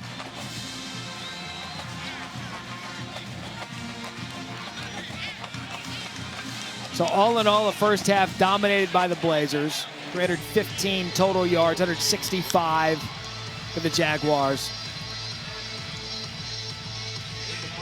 And a record-setting half for Spencer Brown, becoming the all-time touchdown leader at UAB for running backs. Kyle Green punts it. Jalen Wayne, the returner, tackled just shy of the 50-yard line. As we look at the rankings, as the SEC enters play this weekend, Clemson, the top team in the country, they're going to take a week off. And tell you what, we've got a great slate of games here on ESPN. Noon Eastern, Florida at Ole Miss. Lane Kiffin making his debut back in the SEC after leaving Tennessee a decade ago. Alabama at Ole Miss. Georgia at Arkansas. I know that we've seen the ACC and the Big 12 for a couple of weeks. It feels good having that Southeastern Conference back. It does. Breaking in some new quarterbacks. Miles Brennan at LSU, Mac Jones at Alabama, in a conference that used to be defined by anything but. These AP rankings brought to you by PlayStation 5. We'll see if any Pac-12 teams or Big Ten teams can sneak their way back in there with the announcement of the Pac-12 coming back, which means all Power 5 is coming back. So Lovertich, nothing special on the final play, but Davis had a little bit of burst right out of the gate on first down. He'll be tackled. No drama at the end of the half for UAB, who has dominated. 28-10 as some tempers flare at the end of the half. So 28-10, UAB up. After the break, we're going to go back to the studio with Kevin Connors, Joey Galloway, and Jesse Palmer for halftime. Blazers up 28-10. Dominant first half for that UAB offense. Yes. It'll still be a great environment. We'll be ready. They'll be ready. It'll be a great night for football. When we hit this field, we do what we do. Kansas City! Let's go! Lamar Jackson continues to be red hot. In this league, every game you got to bear down. How about those teams? Troll chaos all day. We know we're going to have to play our best football to get a W. Get ready for the defending champs. Want to match up the reigning league MVP, Lamar Jackson. Patrick Mahomes recently named to Time Magazine's most influential people of 2020. Surely Levy, Greasy, and Riddick are on that list as well.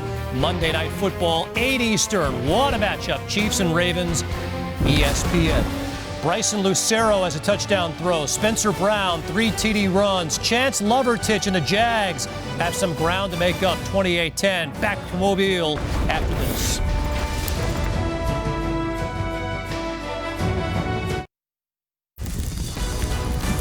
Welcome back to ESPN Thursday Night College Football, presented by Capital One on the campus of South Alabama. Hancock Whitney Stadium seeing its second game in history. Brand new stadium in South Alabama right now, down 28-10. Mike Golick Jr., Matt Berry alongside. We came into this game thinking there was going to be some offense. 2 brand new starting quarterbacks for both of these teams, and we've seen that out of UAB in the first half as we take a look at the first half highlights. Plenty to talk about when it comes to UAB with the first half highlights of tonight's game, brought to you by Flow by Progressive.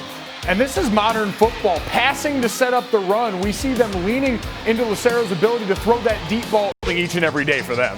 Austin Watkins, the big play receiver, has been his star.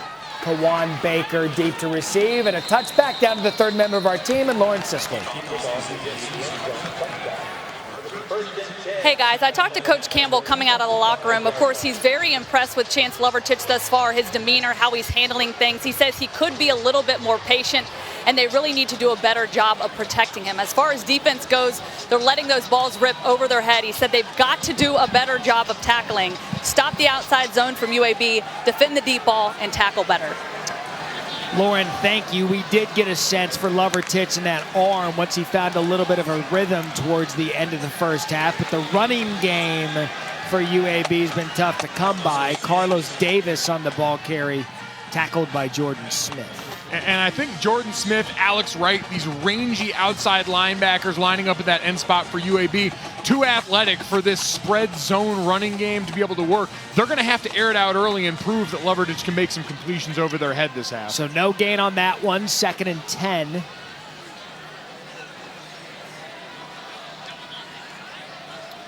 Lovertich, 7 of 16, 103 yards in the touchdown in the first half. Throws to the left right away, caught by Baker, pushed out of bounds. Maybe a touch late. There's the flag. Keandre Swoops is going to get hit for a late hit.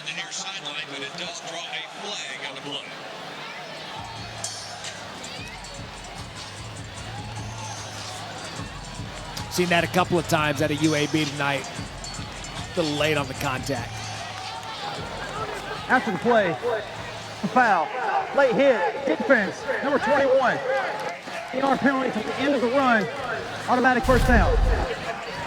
Easy call here, got to know when the fight's over. 15, giving himself up, going out of bounds, and just that extra shove right there. You can see the control. It'd be one thing if he was running out of control and leaning into a hit, but.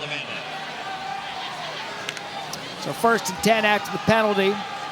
Give on first down again to Carlos Davis, and again, tough work for 1 yard. Brazier on the tackle.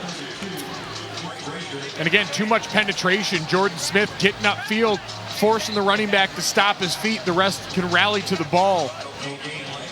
They're going to have to keep finding a steady diet of 15 in this offense, see if they can get him a matchup in the slot here against one of these linebackers.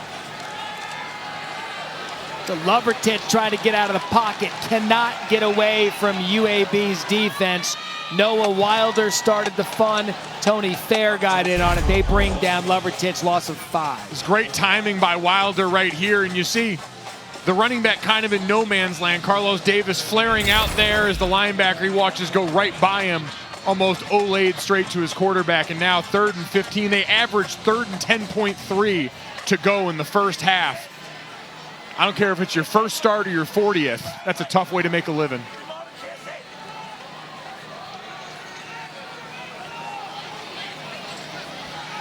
Seems to be confusion. Play clock down to 3. Lovertich able to get off. He hands the ball to Davis, trying to find a little bit of running room. Cuts back. Good effort. Not going to be enough, though, on 3rd down. Gain of 9.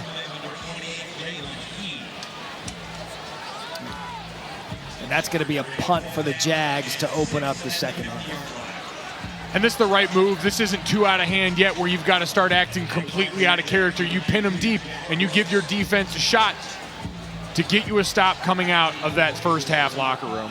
I'd say perhaps out of character there would be the play call. See if you can't get a play downfield with your talented wide receivers. Nonetheless, Jack Brooks called on the punt. Myron Mitchell deep to receive. He's going to catch it there safely to 15. 36-yard punt. And that's we'll have a look at Bryson Lucero, who in his first career start, the IMG product coming in, led this Blazers offense quite efficiently in the first half, as we just showed in that highlight package. Think last year's Tennessee Titans, a team that gets so much credit for Derrick Henry in the ground game, the way Spencer Brown is the calling card for this offense. They got to this point by stretching the field early. Now, I think this is a chance where you can lean on Spencer Brown here in a soul-crushing drive. This is your chance to put this one out of reach with your first possession of the second half. And I will tell you, my partner, Mike Golick Jr., was getting so excited watching the big boys up front. We'll see if they lean on the Uglies to start the second half, and Spencer Brown does get the carry for a gain of 1. Tackle on the Brown by Nick Mobley and Ryan Melton. Let's take a look now at Spencer Brown's numbers. And the record-setting running back from UAB has been everything that we heard he was, and probably even more. And I'll be one of the first to tell you, 14 rushes, 95 yards, 3 touchdowns. He needs to get more national attention because he's just a good football player. I mean, we put him in numbers-wise between Travis Etienne and Chuba Hubbard. Group of 5, Power 5, it doesn't matter if you're putting up those kind of numbers. It deserves recognition. Him and Austin Watkins both need to be talked about much more. 2nd and 9. Play fake for Lucero. Sets his feet. Goes deep. It's going to fall incomplete. Intended on the play for Watkins Jr. That's a great job by Keith Gallman recovering, and he's getting the attention he deserves. Great route, but everyone's got eyes on 6 now. And his quarterback understands throwing in double coverage there. He avoids the mistake. They've got 3rd and 9 right here. Let's see if the attention for 6 can open it up for Myron Mitchell, number 5, another wide receiver we've seen active early. This will give you a good indication, too, how much trust they have in their new starting quarterback, Lucero, taking over for Tyler Johnston. He will throw deep from his own territory. Throws it out to Hayden Pittman, who gets a good spot. Looks like it's going to be close for the first down. You got a healthy spot. That was healthy. As you see Steve Campbell and company calling for fourth down right now there, I have to imagine they're going to take a look. Just having the official look at their new video board at their new stadium. Let's look at our replay and see what you see. I have him short. He looks like that ball came just short, but the chains are moving and so is this offense. So, spoke too soon. Steve Campbell's going to bang a timeout, see if he can't get them to have a look at it. All right, so you are 3 for 3 on the season. What is your official call? Short. Oh, you took my answer. Can't let the play-by-play guy do anything. We'll see if they got it. South Alabama has elected to challenge the ruling on the field at the run.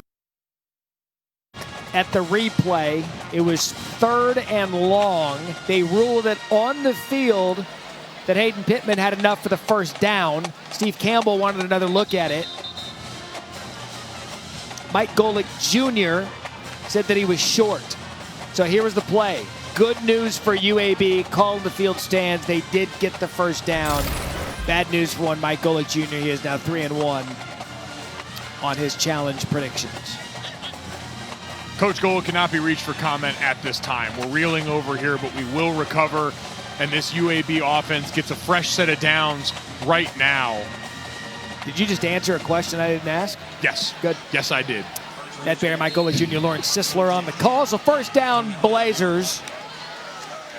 Spencer Brown in the backfield off the right side. Healthy gain there on first down, gain of 5.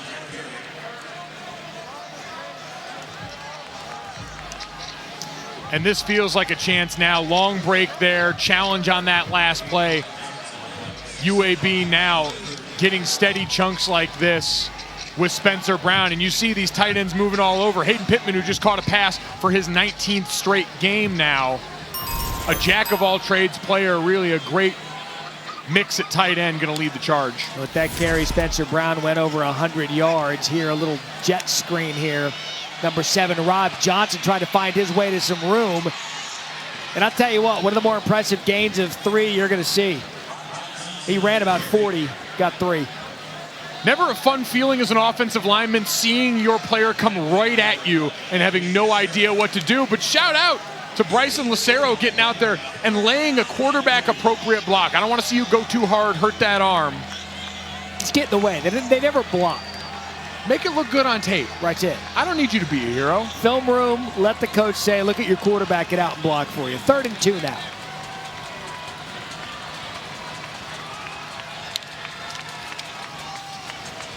And that's Jermaine Brown in the backfield. He's going to be held short of the first down.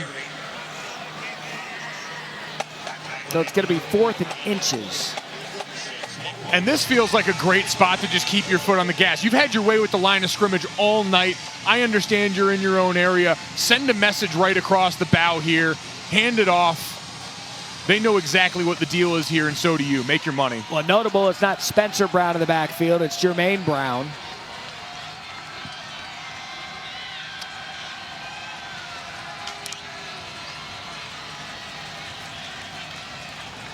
Play clock down to 3.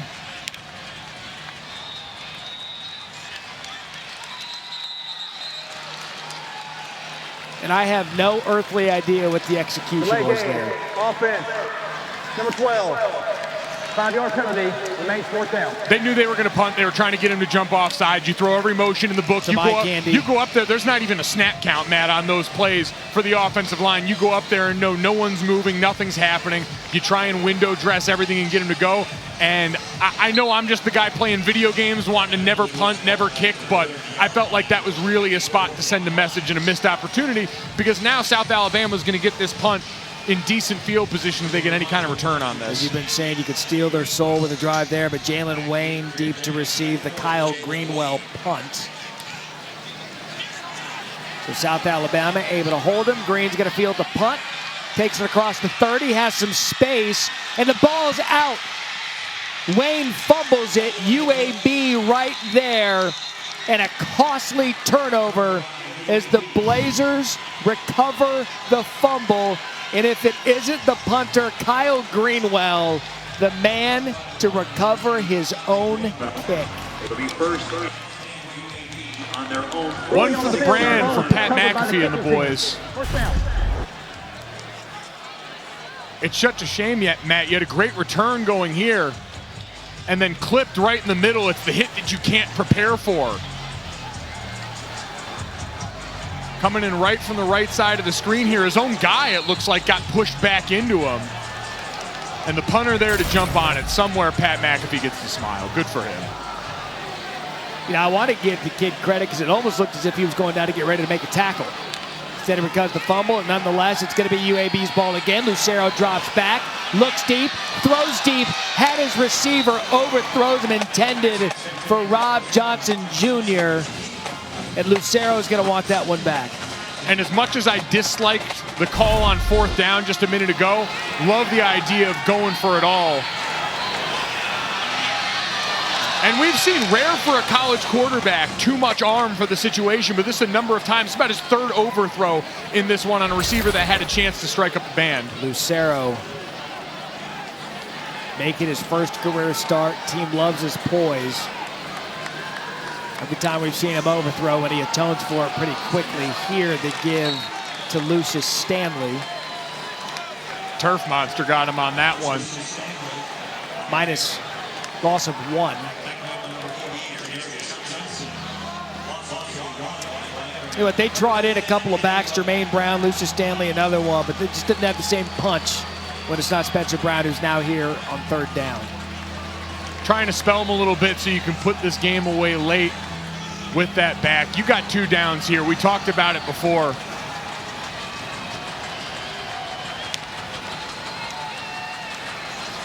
So here's Lucero, strong in the pocket, strong throw, finds Watkins Jr. That's going to move the chains for the Blazers with a sharp gain of 20. Watkins has done a great job all night coming in on the backside in these digs, sitting down in there. Heard in an interview he loves running goes and loves running digs because he gets a chance for that run after the catch, get the ball in his hands and turn into a running back. This Watkins kid, he's a hell of a player. He explodes off the tape. The minute you turn him on, 6 in white looks special. It's remarkable. That's a Sunday body out there playing ball. And he's having a big night for his new quarterback. Lucero again going to throw, have to step out of the pocket. To his right, going to keep it himself, lowers his shoulder, protects the ball, and pays for it. Gain of 1. But I'll tell you what, new quarterback, that'll get the locker room. That'll get the locker room. It also got his running back a shot at the end of this play. You saw Spencer Brown a little slow to get up. Making the smart play. We've seen both quarterbacks not force anything, and Spencer Brown takes a hit there. Courtesy of A.J. DeShazer. Still in the game, though, brushing it off. One of the surprise hits wasn't looking, caught it from DeShazer. Now 2nd and 9. Clock ticking down to the 6-minute mark here in the 3rd quarter. Lucero again, a play fake, immediate pressure off the edge. And after the throw, Lucero took a hit. It was incomplete, intended for Rob Johnson. Have a look at this hit. Fine line we talked about between toughness, showing your team you're willing to go out there and take a hit. Just let this ball fly right there. Get the incompletion. No need to take an unnecessary hit. This one, the quarterback's got to get it out of his hands early, protect himself. Riley Cole and Charles Coleman just laid it down on Lucero. So now 3rd and 9. 3rd and 9 again. We've seen them get Pittman involved. We see him and Watkins. Myron Mitchell next to him. Been a while since we heard from 5. Play slow to develop, so UAB is going to take their first time out of the 2nd half. UAB. 28-10 Blazers. We'll have the 3rd down play coming up.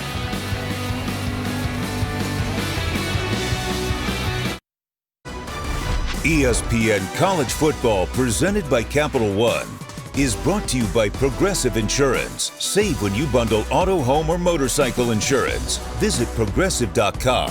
And Nature Valley. We are better outside. Just 2 meetings between these programs ever. This was last year. Tyler Johnson threw for 313 yards, 22 of 27, 3 touchdowns. Spencer Brown, 2 touchdowns on the day. UAB won 35-3. Matt Berry, Mike Ola Jr., Lawrence Sisler on hand for the second ever meeting between these 2 programs. The second ever meeting and the second ever game at the stadium, Hancock Whitney Stadium in Mobile, Alabama. Opened it back on September 10th. And they are proud of it, as they should be. South Alabama getting their stadium on campus. So 3rd and 9 is where we bring you back here for the UAB offense. Lucero, the blitz comes on, the ball stripped, dropped, recovered. What a play by Riley Cole.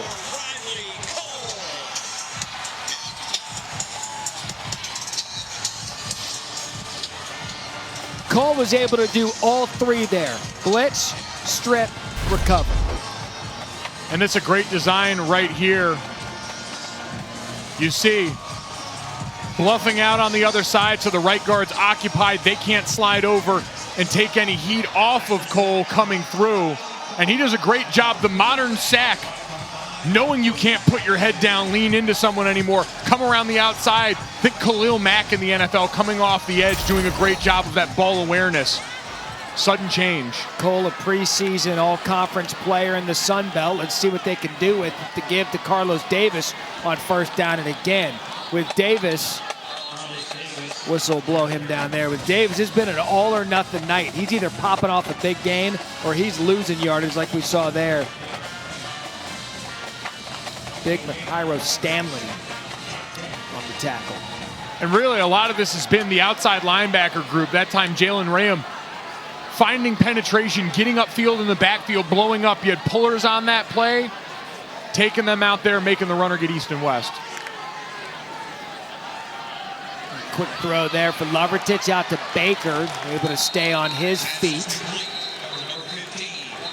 Get a gain of 7 there on 2nd down. And at some point, if you're going to get back in this game, you're going to have to go up top again. Remember, Jalen Tolbert getting in the zone earlier, contested catches for him and Jalen Wayne. They've got to take advantage. We've talked so much about UAC's receiver core and the physical specimens over there. Wayne, Tolbert, and Baker, no slouches by any means for South Alabama. There appears to be a flag on the play here, waiting for the call.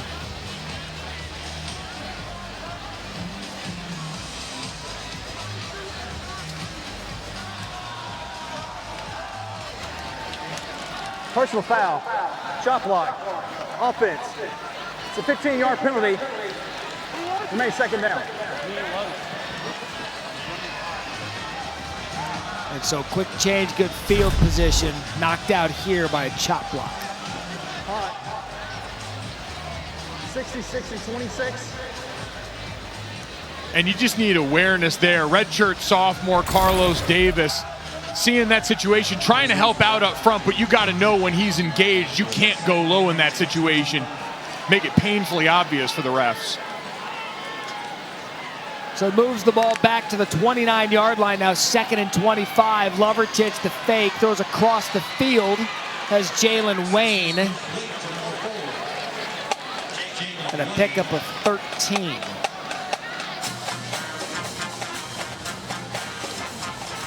Lovertich started the game 0 for 4, found a little bit of rhythm, now 9 of 18, 122 yards, a touchdown in his first start. But we haven't, to your point, seen the big shot downfield. Not in a while, and if you can get a man isolated up top like Tolbert, give him a chance. Quick throw over the middle, that one off and falls incomplete, intended for Cade Sutherland.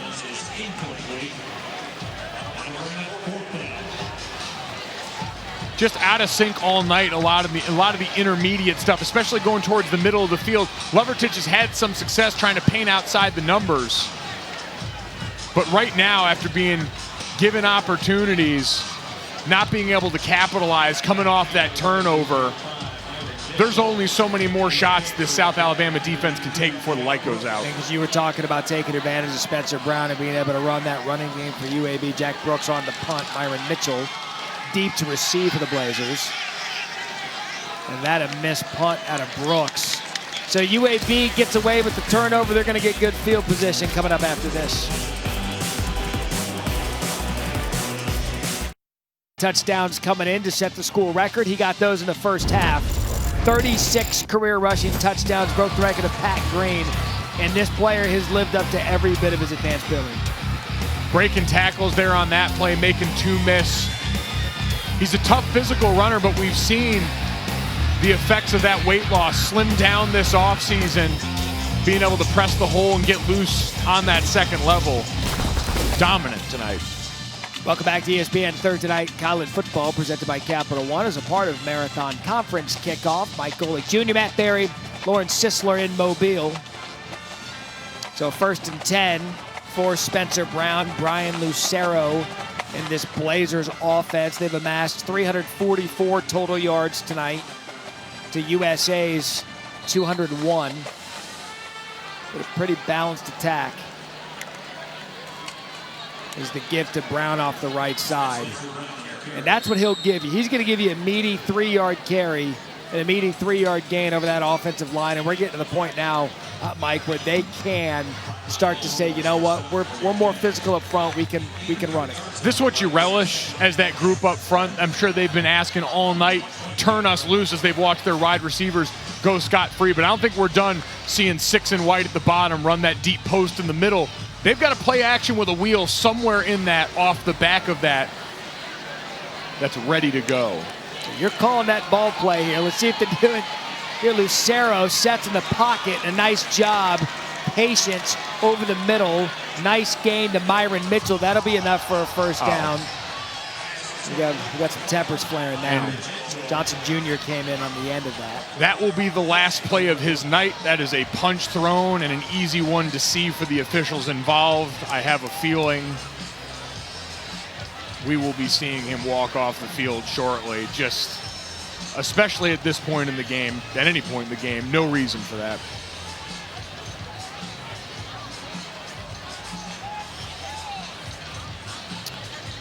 Was he the first? Did he start it? Was he the second? That'll be what the officials discuss now, but nonetheless, you're right, he threw the punch. See if that negates the big play in the first down. Day one stuff in football fighting as is. Throwing a closed fist punch is only going to break your own hand eventually. That's the kind of stuff that'll drive a coach nuts. You got about 3.5 left in the third quarter. Just pick up a nice play for a first down. You know you've got this game close to closing out. And for how strong you were in the first half, there's been a lot of points failing to execute in the second half. Turnovers, penalties, now this. After the play, personal foul, blow to the head, offense, number 7. Number 7 has been ejected from the game. The result of the play is a first down. 15-yard penalty from that spot. Yeah, that's a 2-piece. That's just dumb is what it is.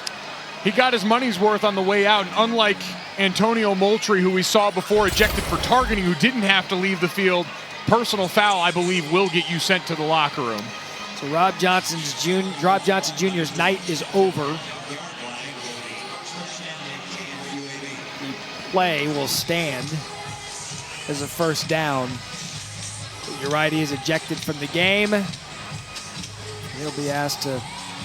That's the difference in verbiage this year, disqualified versus ejected. Lucero rolling right. And able to get his receiver on the reception. That is A.J. Davis. The player down. I'm sorry, Ryan Davis. Let's have another look.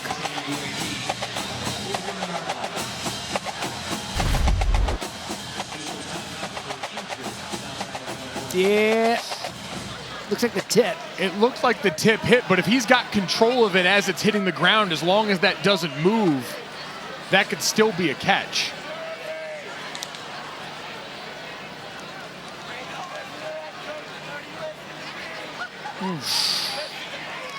It looks like it might move just enough there. It's really hard to tell. Some housekeeping here. The player on the ground for South Alabama, Sean Jennings.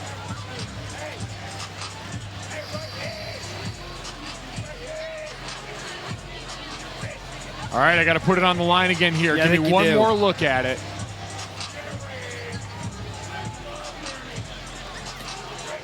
I'm going to go ahead and say it stands. Hands underneath enough. Control even though it touched the ground. To be at this point, I don't even think that they've looked at it. So do I still get credit? No. All right. No, come on. You know what? That's fair and balanced. That's all I can ask for. That's all I'm trying to give you. So first down and 10. Delay was for Sean Jennings, stretching his calf out, looked as cramped up.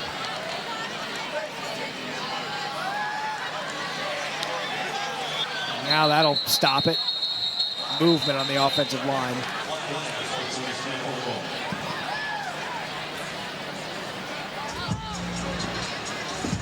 Snap. False start. Offense. Number 53. 5-yard penalty. Second down. I'll tell you, when Bill Clark looks back at this tape and at this moment of this drive, he's going to point to everything that's happened in the last 3 plays and have a good coaching moment for his team with just sloppiness and an opportunity to take advantage of dominating. And that's their 9th penalty. They had 9 penalties for 102 yards to South Alabama's 1. And they're up 18 points. And they're going to be able to go after a deep shot and likely erase this again with the attention shown to the run now by South Alabama. The attention there to Spencer Brown. The defense obviously giving him enough attention. Henderson and DeShazer on the tackle. And South Alabama's defense made that decision now. You've seen extra bodies occupying down in the line of scrimmage. They're not going to let Spencer Brown in this run game continue to gash them, so expect another look at Austin Watkins coming here in the near future. More bodies down near the line of scrimmage. That middle of the field could be open for business. And because you know at this point, with the attention Brown's going to get, they'll sell out on that run. And he can pull it out and see what he's got deep. 2nd and 15 now, and there it is. Play fake. Lucero over the middle. Good catch. Garrett Prince moved the chains. Another look at that arm of Lucero, gain of 19. And he saw that safety rolling back to the middle of the field here. Gets himself a nice soft spot in the zone hole. And back moving the chains, overcoming the mistakes they made on this drive. You got to turn the page quick. Like I said, they'll light them up in film review for that, but they have a drive to try and put the game away here. Clock now under 2 minutes here in the 3rd quarter. Play fake again to Brown, able to climb the pocket. Flag on the play, nearly picked off by Dwayne Betts.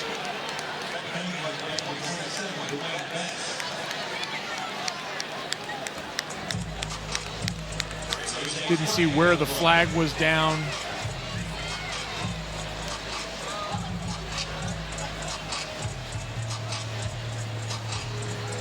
Illegal formation. Offense.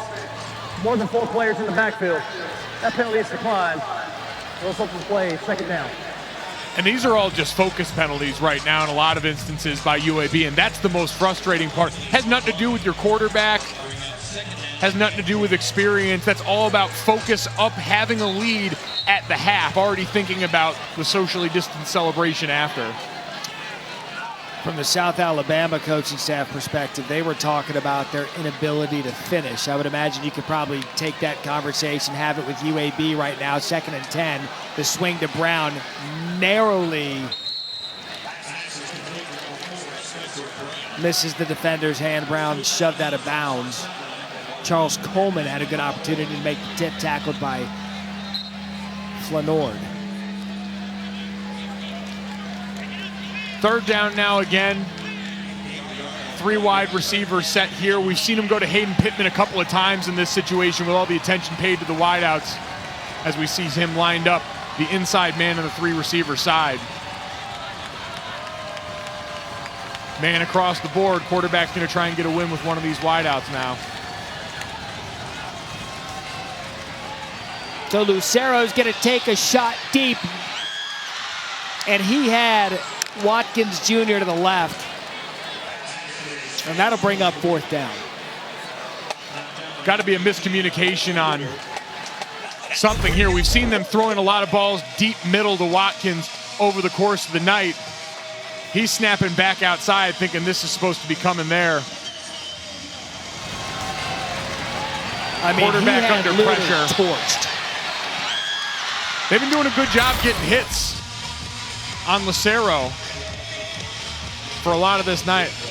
Quentin Wilfon laying it down.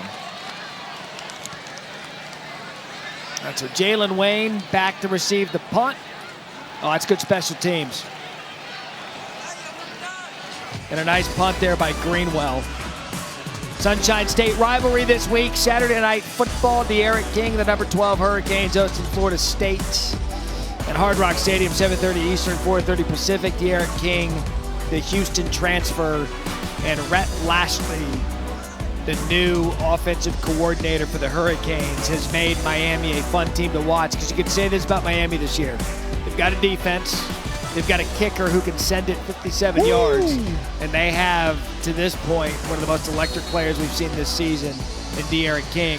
And the story on Florida State's side, Mike Norvell, testing positive for COVID-19. He won't be there this week. A lot of adversity in the Florida State offseason. We know what Mike Norvell went through with that team, being called out by Marvin Wilson early in the offseason as the social unrest in this country really took hold. The communication and accountability there was a growing process, like it is for a lot of first-year head coaches, but a lot of first-year head coaches don't come into a program like Florida State in the middle of a pandemic-filled offseason. He didn't have a spring football like everybody else. You saw Carlos Davis there take it for 10, 2nd and 3. A quick hit for Davis, could be a 1st down. And I'll say this, when you look at college football around the country, it's good for the sport when Florida State's good, and it's really good for the sport when Miami's good. Those are two blue blood type food group programs that when they're dominant, it makes the sport so much better. And it's been the search for the quarterback for the last few years in Hurricanes uniforms. Some brutal bowl losses for this team as they've squandered what they've had at that position. De'Aaron King, the coveted transfer from Houston, as we get a big run broken off here by Carlos Davis to end the 3rd quarter. Steady diet from Carlos Davis. That a 25-yard gain for Davis, but he's not the running back that's been the star tonight. It's been Spencer Brown. 3 touchdowns, all UAB. They head to the 4th quarter up 28-10 here on ESPN.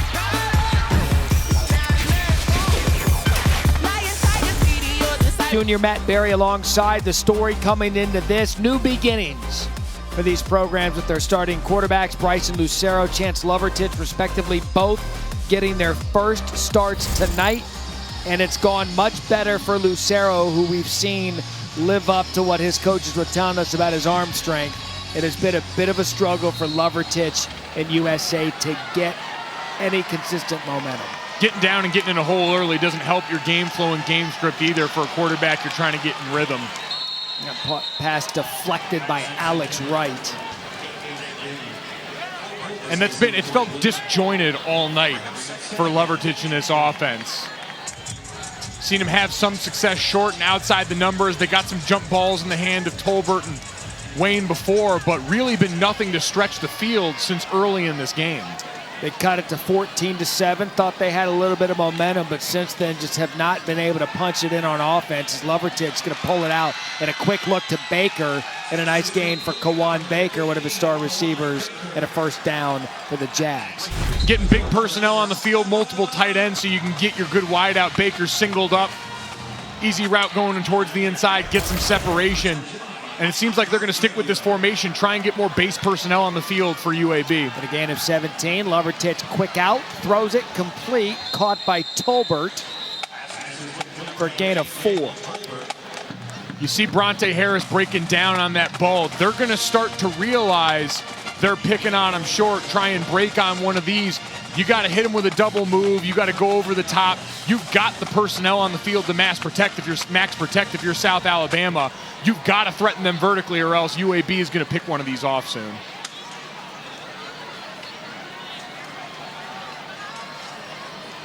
So now 2nd and 6. Kawan Baker, the man in motion. They give up the middle to Davis. Let's go down to Lawrence Sisler. Hey guys, talking about Bronte Harris, he transferred to UAB from Alabama A&M where he played basketball, but in his heart he knew something was missing. He knew he wanted to get back on the football field where he spent a lot of time in high school. So when UAB brought back their football program, he said it was a no-brainer. He came to the walk-on tryouts at UAB, made the cut, and had nothing short of an impact player for the team. Now UAB DC David Reeves says, I love that guy.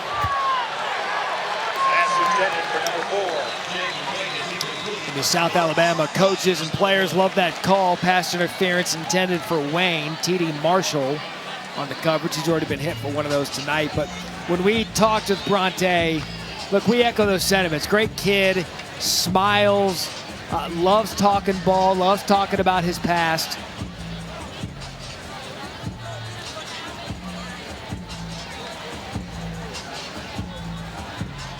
Tell you, there is nothing better than being the guy that can hoop in a basketball locker room. Yeah, you want to be the hooper. Every football player thinks they can play basketball. Everyone. Apparently everyone can agree of what happened here on this play.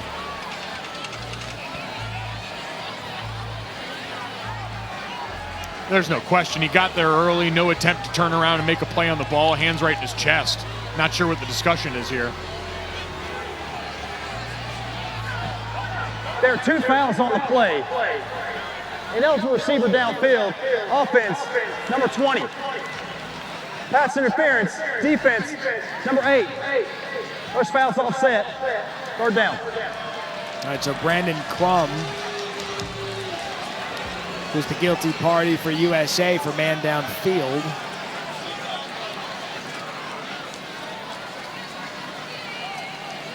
And a bailout there formationally. Again, multiple tight ends on the field. Steve Campbell trying to get an explanation. You read his lips there, he said that's bad. But a bailout is the perfect word for it, as he's just giving the field judge a mouthful. Got to be unsure. The only thing I can think of is maybe they had too many guys up on the line of scrimmage. Scrubs listed as tight end. So 3rd and 7, penalties offset. Lovertich out of his hand quick to Kawan Baker, gain of 3. Bringing up a 4th down, and at this point of the game, with this point of the score, just keep going. You got to, and again, they seem content to just live with these easy passes out to the side. Maybe you give them a chance. Again, bigger bodies on the field, move the pocket on this play.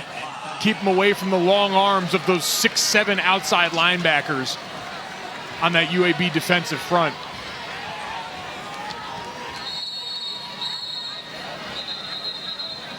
And a timeout for UAB. So 4th down awaits USA.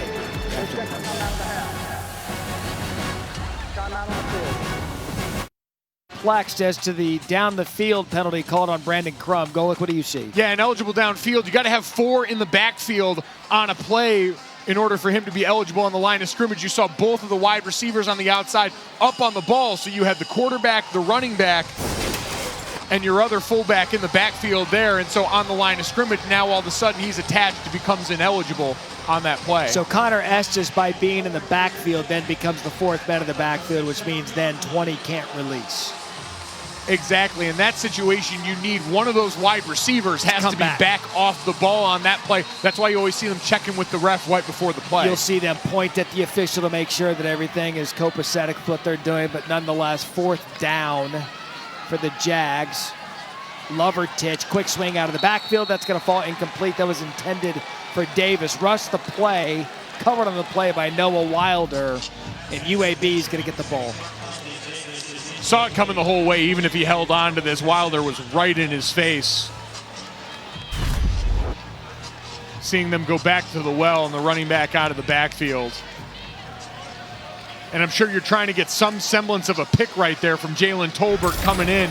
doesn't do enough to get in the way of 50 going towards the outside.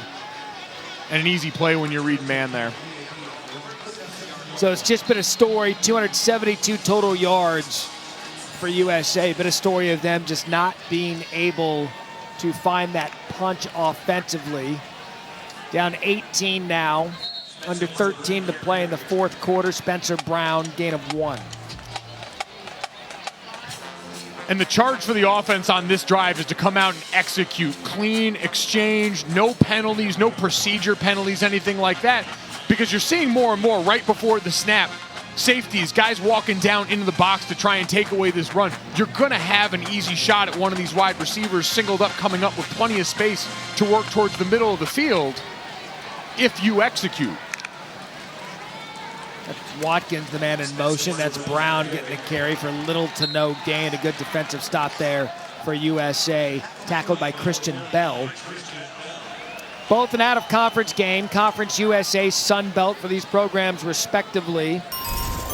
Coming up for South Alabama after this one, they've got Troy. And UAB will get into it with UTSA. So second meeting between these two programs. Good out-of-conference football.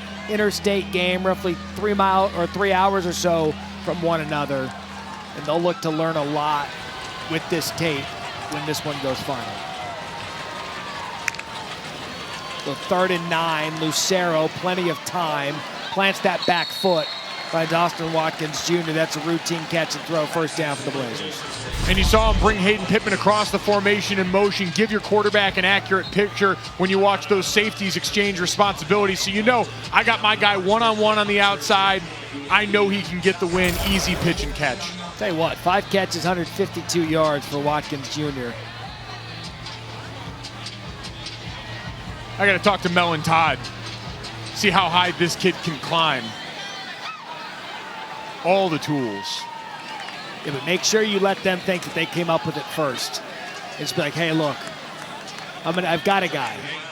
Hey, and we're having fun with Austin Watkins in terms of who he is as a player. But he's one of those guys that we talk about that if he doesn't get the attention going in because he's not playing in one of the Power 5 programs, you steal him on the 2nd or 3rd round of the draft, he's got star written all over. Oh, if you're an NFL coach, you're hoping he stays a secret right now, because I guarantee he's on the radar of plenty of the best teams in football who look and say, we could get a steal just because the national media hasn't gotten a hold of this one yet. Prince, the man in motion. Lucero sets his feet, looks over the middle. He fit that one in there, and that is a good throw in between the USA coverage. Caught again by Watkins. That's a gain of 15. And again, he's got such a great sense on those digs coming into the middle of the field when he feels zone coverage, sitting down in that spot, and your quarterback just able to outrun Riley Cole. When you talk about the respect that this player has, he goes off to the sideline there to sit on the bench. And Watkins, the South Alabama coaching staff, we had mentioned it, compared these two receivers, Watkins and Myron Mitchell, to Julio and DeAndre Hopkins. This was their Julio comp.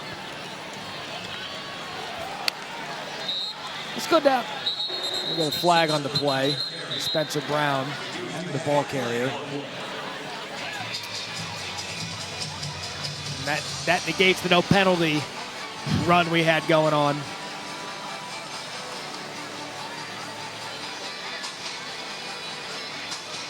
Lucero with that throw to Watkins went over 300 yards. Personal foul, illegal blindside block, offense, number 20. 15-yard penalty from the previous spot. First down. Prince, the guilty party. See Garrett Prince with the universal palms up sign coming in from the side right here. And listen, this is... What is that call? This is modern football, where we see if you're coming back in parallel with the goal line or back towards the line of scrimmage, it's almost like the special teams plays where they see they're really trying to take those big plays, protect guys coming in. Those ear holes. Back. All right, so Lucero pulls the ball out. He's going to take another shot again, and Well, they're to say guess who, irrelevant at that point. That'll be an easy flag. UAB, 10 penalties on the night. This one will not be against them. This will be against Ryan Melton. Pass interference, defense, number 17, 15-yard penalty, automatic first down. That's just the second penalty of the night for the Jags. Good things happen when you put the ball in the area. You see him trying to throttle down, track it. I mean, he knew what he was doing. That's a business decision. It's like, listen, I got beat. We always talk about in 50-50 balls, you know it's 60-40, 75-25 when you factor in his ability to draw the penalty because he is able to lean into contact. That's the beauty of big receivers who know how to use their bodies and lean into defenders like that. Can we agree, can we negotiate 80-20 with what I've seen out of Watkins tonight? Best and final. You got yourself a deal. Thank you. 6 catches, 168 yards. We might have gotten a bargain out of that. Another running back in for UAB. That is Dwayne McBride that goes for the first down. Lauren, what do you have on Watkins? Yeah, Austin Watkins, no doubt an NFL prototype. He's grown, he's matured, he's come in and he works like a pro every day. His coaching staff said he is like a pro. He's that kind of player that will run 1,000 routes a day in practice. He brings toughness and passion to the receiver room, and he's got a unique fire about him and takes full control of the offense. And a nice complement of skill position players if you're Bryson Lucero and you know the rest of your season. We started the telecast with us, and Mike Golick Jr., if Lucero remembers one thing tonight, it's 4, 5, and 6. Spencer Brown, Myron Mitchell, Austin Watkins Jr. How about this for you? All right. 4, 5, 6 equals 7. Print the t-shirt. Right there, UAB, waiting. If you're listening, print the t-shirt. Golick will take 6%. I'll take 7. We have a deal. Master negotiator. Thank you. Lucero, quick hitter. Shropshire scored a touchdown earlier in the night. Oh, giving him the scoreboard point. One of the best moments in a young man's life when he gets his first chance to alert the defender of the score of the game. Right, because it's he's probably mouthing off. Well, not probably, he was, and there's Shropshire saying, all right. You see what's been happening. And now here, this situation down here near the red zone, great chance to maybe move the pocket again, get the ball in the hands of one of those tight ends on a rollout coming across the screen as we see both of them flexed out. The 3rd and 7, Lucero taking a long look, goes to the end zone, and guess who? Austin Watkins Jr.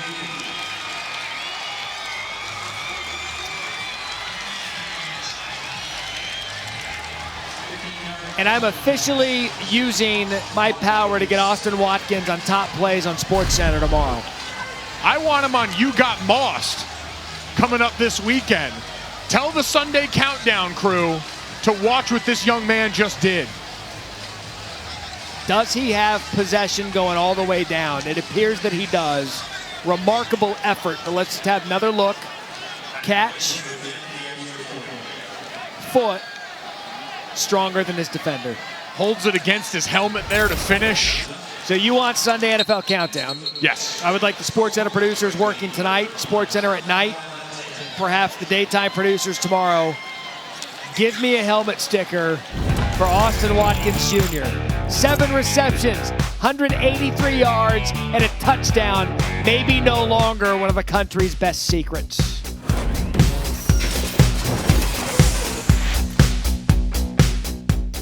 ESPN College Football is presented by Capital One.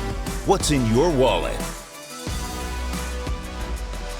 USS Alabama, National Historic Landmark, welcomed over 18 million visitors since opening in January 9th, 1965. There will be plenty of visitors wanting to talk with Austin Watkins Jr. in the NFL after what we've seen out of this remarkable player tonight. 7 receptions, 183 yards, and a touchdown. An absolute physical specimen. He's done everything tonight. He's caught balls over the middle of the field, deep down the sideline in the back corner. And he can dance. And he dances and he smiles. I feel like those moves don't look the same if I do them for some reason. Let me help you out. They don't. Your words hurt. I want you to know that. I feel like you offensive linemen just make things move a little bit. That's it. And that'll drive a coach nuts as well. Illegal procedure is going to be on the kicker, Matt Quinn. Free kick, out of bounds, kicking team, number 97. Ball we placed at the 35-yard line, first down. All right, ball is placed at the 35-yard line. All UAB up 35-10.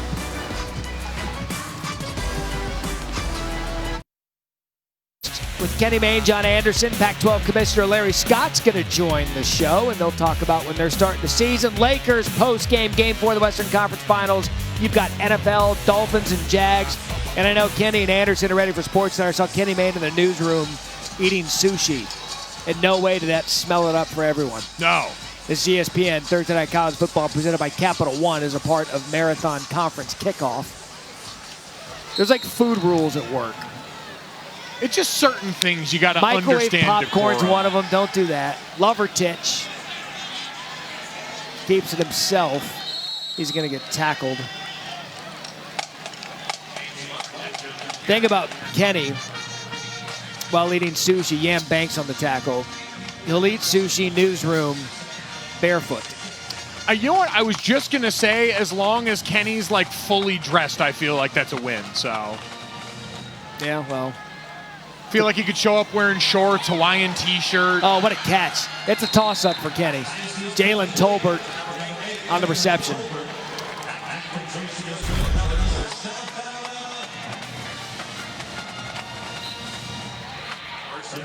Sits down right in the middle of that coverage. Good shot there by Lovertich. Great chance for a contested catch. This, too little, too late of that. Where was that outside of one instance at the beginning where he scored? So now first down again. Lovertich does a good job staying in the pocket. That ball deflected, intended for Baker, falls incomplete. Lovertich is taking some shots in the pocket now, too. This pass rush has pinned their ears back as Kawan Baker walking a little gingerly after that play. We talked about some of these hits he's been taking tonight. We saw a play early on, Antonio Moultrie get ejected for targeting. 47, by the way, there, Tyree Turner, the South Alabama transfer, getting a chance to play against his former school, wearing 47 instead of 10 after a jersey rip. Lovertich again, the pressure, that ball floating and intercepted by Noah Wilder. This defense has been flirting with the turnover all night. The quarterback pressure has been there, and the ball was tipped and picked by Wilder.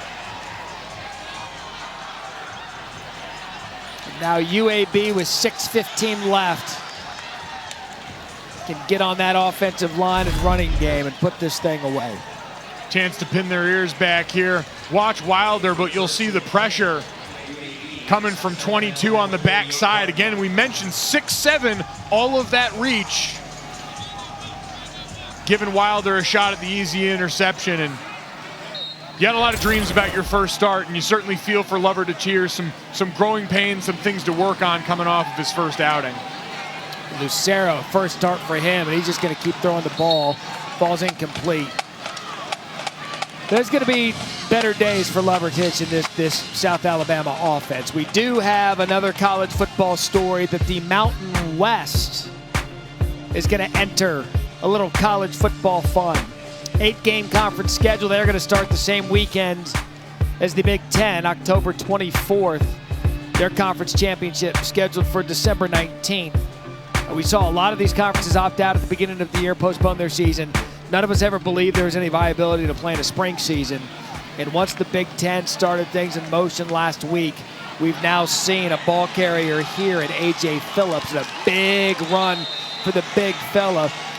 We've now seen other conferences get more science, get more testing, and get back into the game. Well, and that's the thing, especially when you talk about the Mountain West, the MAC making a decision here pretty soon. Are these conferences finding their way to some of the same resources? We know the Big Ten, the Pac-12 have worked hard, partnered with organizations to get daily rapid testing, to get the resources we know the Power 5 can get and afford. Look at AJ again, big AJ Phillips rumbling down inside the 5. It's always been, I'm sorry, it's Dwayne McBride. Dwayne McBride the past couple of carries for UAB. That is McBride taking it to the 6-yard line. And a great job seeing the cutback there going right around Andrew Smith's block.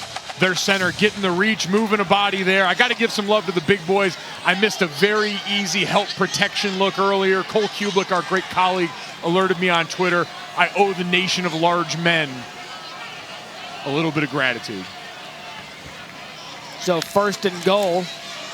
It's McBride again. Let McBride finish it off. Reaches the ball for the goal line.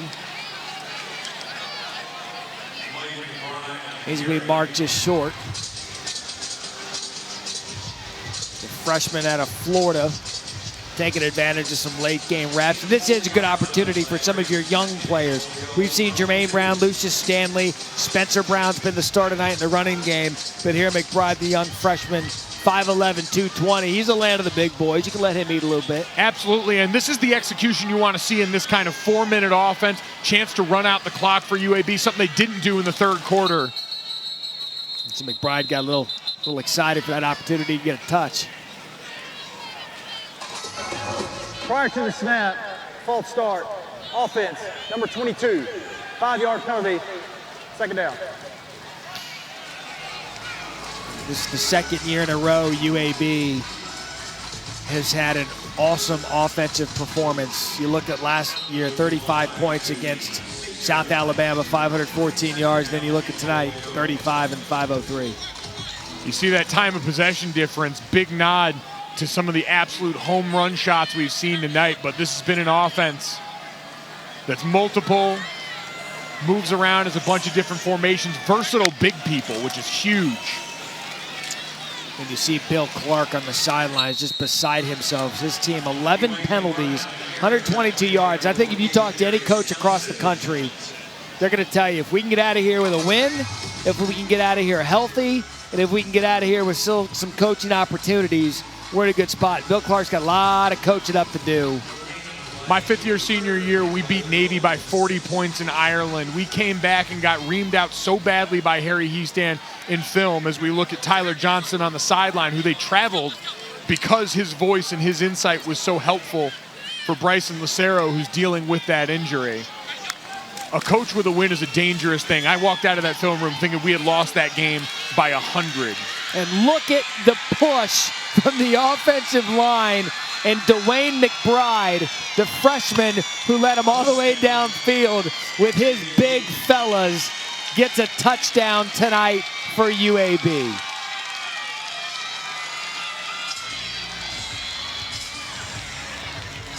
I have a feeling when you see this replay, you're going to get very excited for a bowl of cereal. Let's get it going, coming back, and just a massive push by everyone involved. Look at Big 77 Kadeem Telford just pushing the pile. I know you're a big Hayden Pittman fan as well. He was in on that. Hayden Pittman's been all over the field for them. I should have known. But look at the first guy that's out there to celebrate with him, Spencer Brown. That's all you need to know about who he is as a senior, as a leader, and as a star of this team. It's always cool to see supporting the young guys in the room when they get a shot. They work hard right next to these guys all through what was one of the most disrupted, obscure off seasons we've ever seen. Everyone knows what it took to get here, and so you love seeing everyone get a chance to shine, especially on national TV. So Spencer Brown out to celebrate with the young Dwayne McBride, and Tyler Johnston now a coach, really. Out indefinitely, but that offense still rolling. Give him a headset, give the young big boy the ball. We got a blowout. All Blazers, 42-10. Eastern Conference Finals between the Heat and Celtics tomorrow night, 8:30 Eastern. NBA Countdown gets coverage starting 7:30 ESPN, ESPN Deportes, and the ESPN app. Everybody got moves tonight out here. I'm going to start dancing in the booth here. You can't stop me. You know what? Dance. I think it's you dance on your radio show every Friday. I do. What's that called? What's that bit called?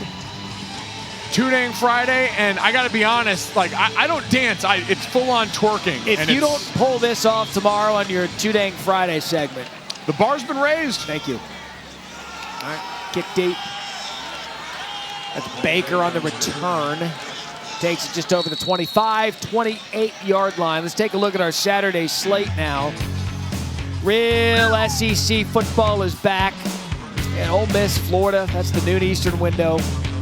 Got the Florida Sunshine State showdown. But I'm going to keep an eye on that 3:30 game, West Virginia, Oklahoma State on ABC. Because I think West Virginia, we're searching for that team in the Big 12. For Oklahoma and Texas, I think you got to watch out for them. Especially after the way Oklahoma State looked that first week, got a little dinged up at quarterback. But Neil Brown and that West Virginia program had a chance to call their game at Kansas last year. Great sense of understanding of where they need to build, still make some ground. But Daggy, great quarterback. They've got all the makings for a coach as offensively gifted as Neil is. Neil Brown, another one of those coaches that's come out of the Sun Belts to go on to Power 5 things. You look at some of the, Gus Malzahn, one of those coaches. He's been in the Sun Belt. He's obviously at Auburn. So many coaches. Mario Cristobal, he's now at Oregon. Eli Drinkwitz, now at Missouri. This is a conference where if you young, up-and-coming coaches, Billy Napier is one of those guys that people are going to be taking a look at for a Power 5 job. Blake Anderson at Arkansas State's another coach that gets mentioned a lot, but numerous things you can find in the Sun Belt. Good football, good players, and really good young coaches. Absolutely, and you see some of the names here. Eli Drinkwitz really going to be an interesting one to watch. So much success. One and done.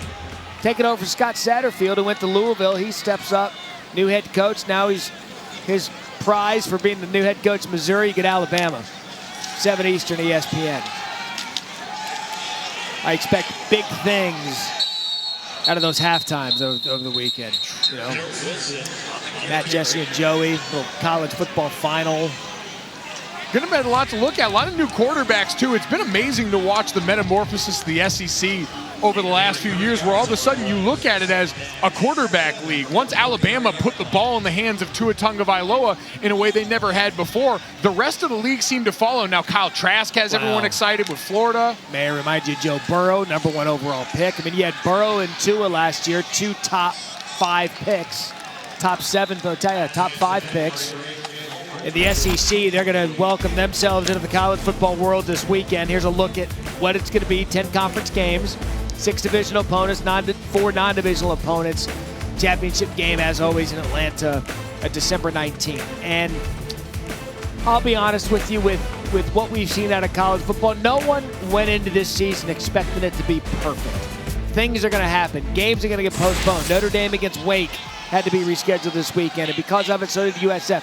Things are going to happen, but the fact that we are out and playing and trying to do so as safely as we can, not only great for the sport, but great for these players. Yeah, health and safety continuing to be the priority at the middle of this, too, and hopefully the information that they've garnered can continue to work towards that end, because there's still plenty of things we don't know long-term about what this virus does and impacts, and these are young unpaid athletes at risk, and so you want that to always be at the heart of things, and thankfully it seems like with the time these leagues have taken, that's the case. Lovertich able to scramble out. Had a little bit of a shoe issue there as you see his shoe come untied. Under a minute now in this game, and again, I agree with you, player safety paramount. We talked to a lot of these players in the preseason. Every single one of them telling you we want to play. And now that we've got, after the announcement tonight, the Pac-12 is coming back, we have all 5 Power 5s back. Mountain West is going to be coming back. The MAC is getting set to have their discussion tomorrow.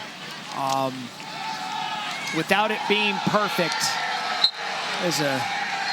that play perhaps encapsulates the entire evening for South Alabama. And Jared Wilson. Never a good feeling. Feeling a running back run into your back is never a good time. Feeling it when you're going backwards is even less fun. Unfortunately, I speak from a smidge of experience. I have a feeling that might find itself on Keith Olbermann's Not Top on Friday. Golick Jr., quickly, your thoughts tonight. as Alabama-Birmingham. UAB wins 42-10. A dominant performance from some of the studs that we expected. Certainly Spencer Brown lighting up the record book, but Austin Watkins, good night. For Mike Golick Jr. and Lauren Sisler, I'm Matt Barry. Thanks for watching SportsCenter. Coming up in 15 seconds.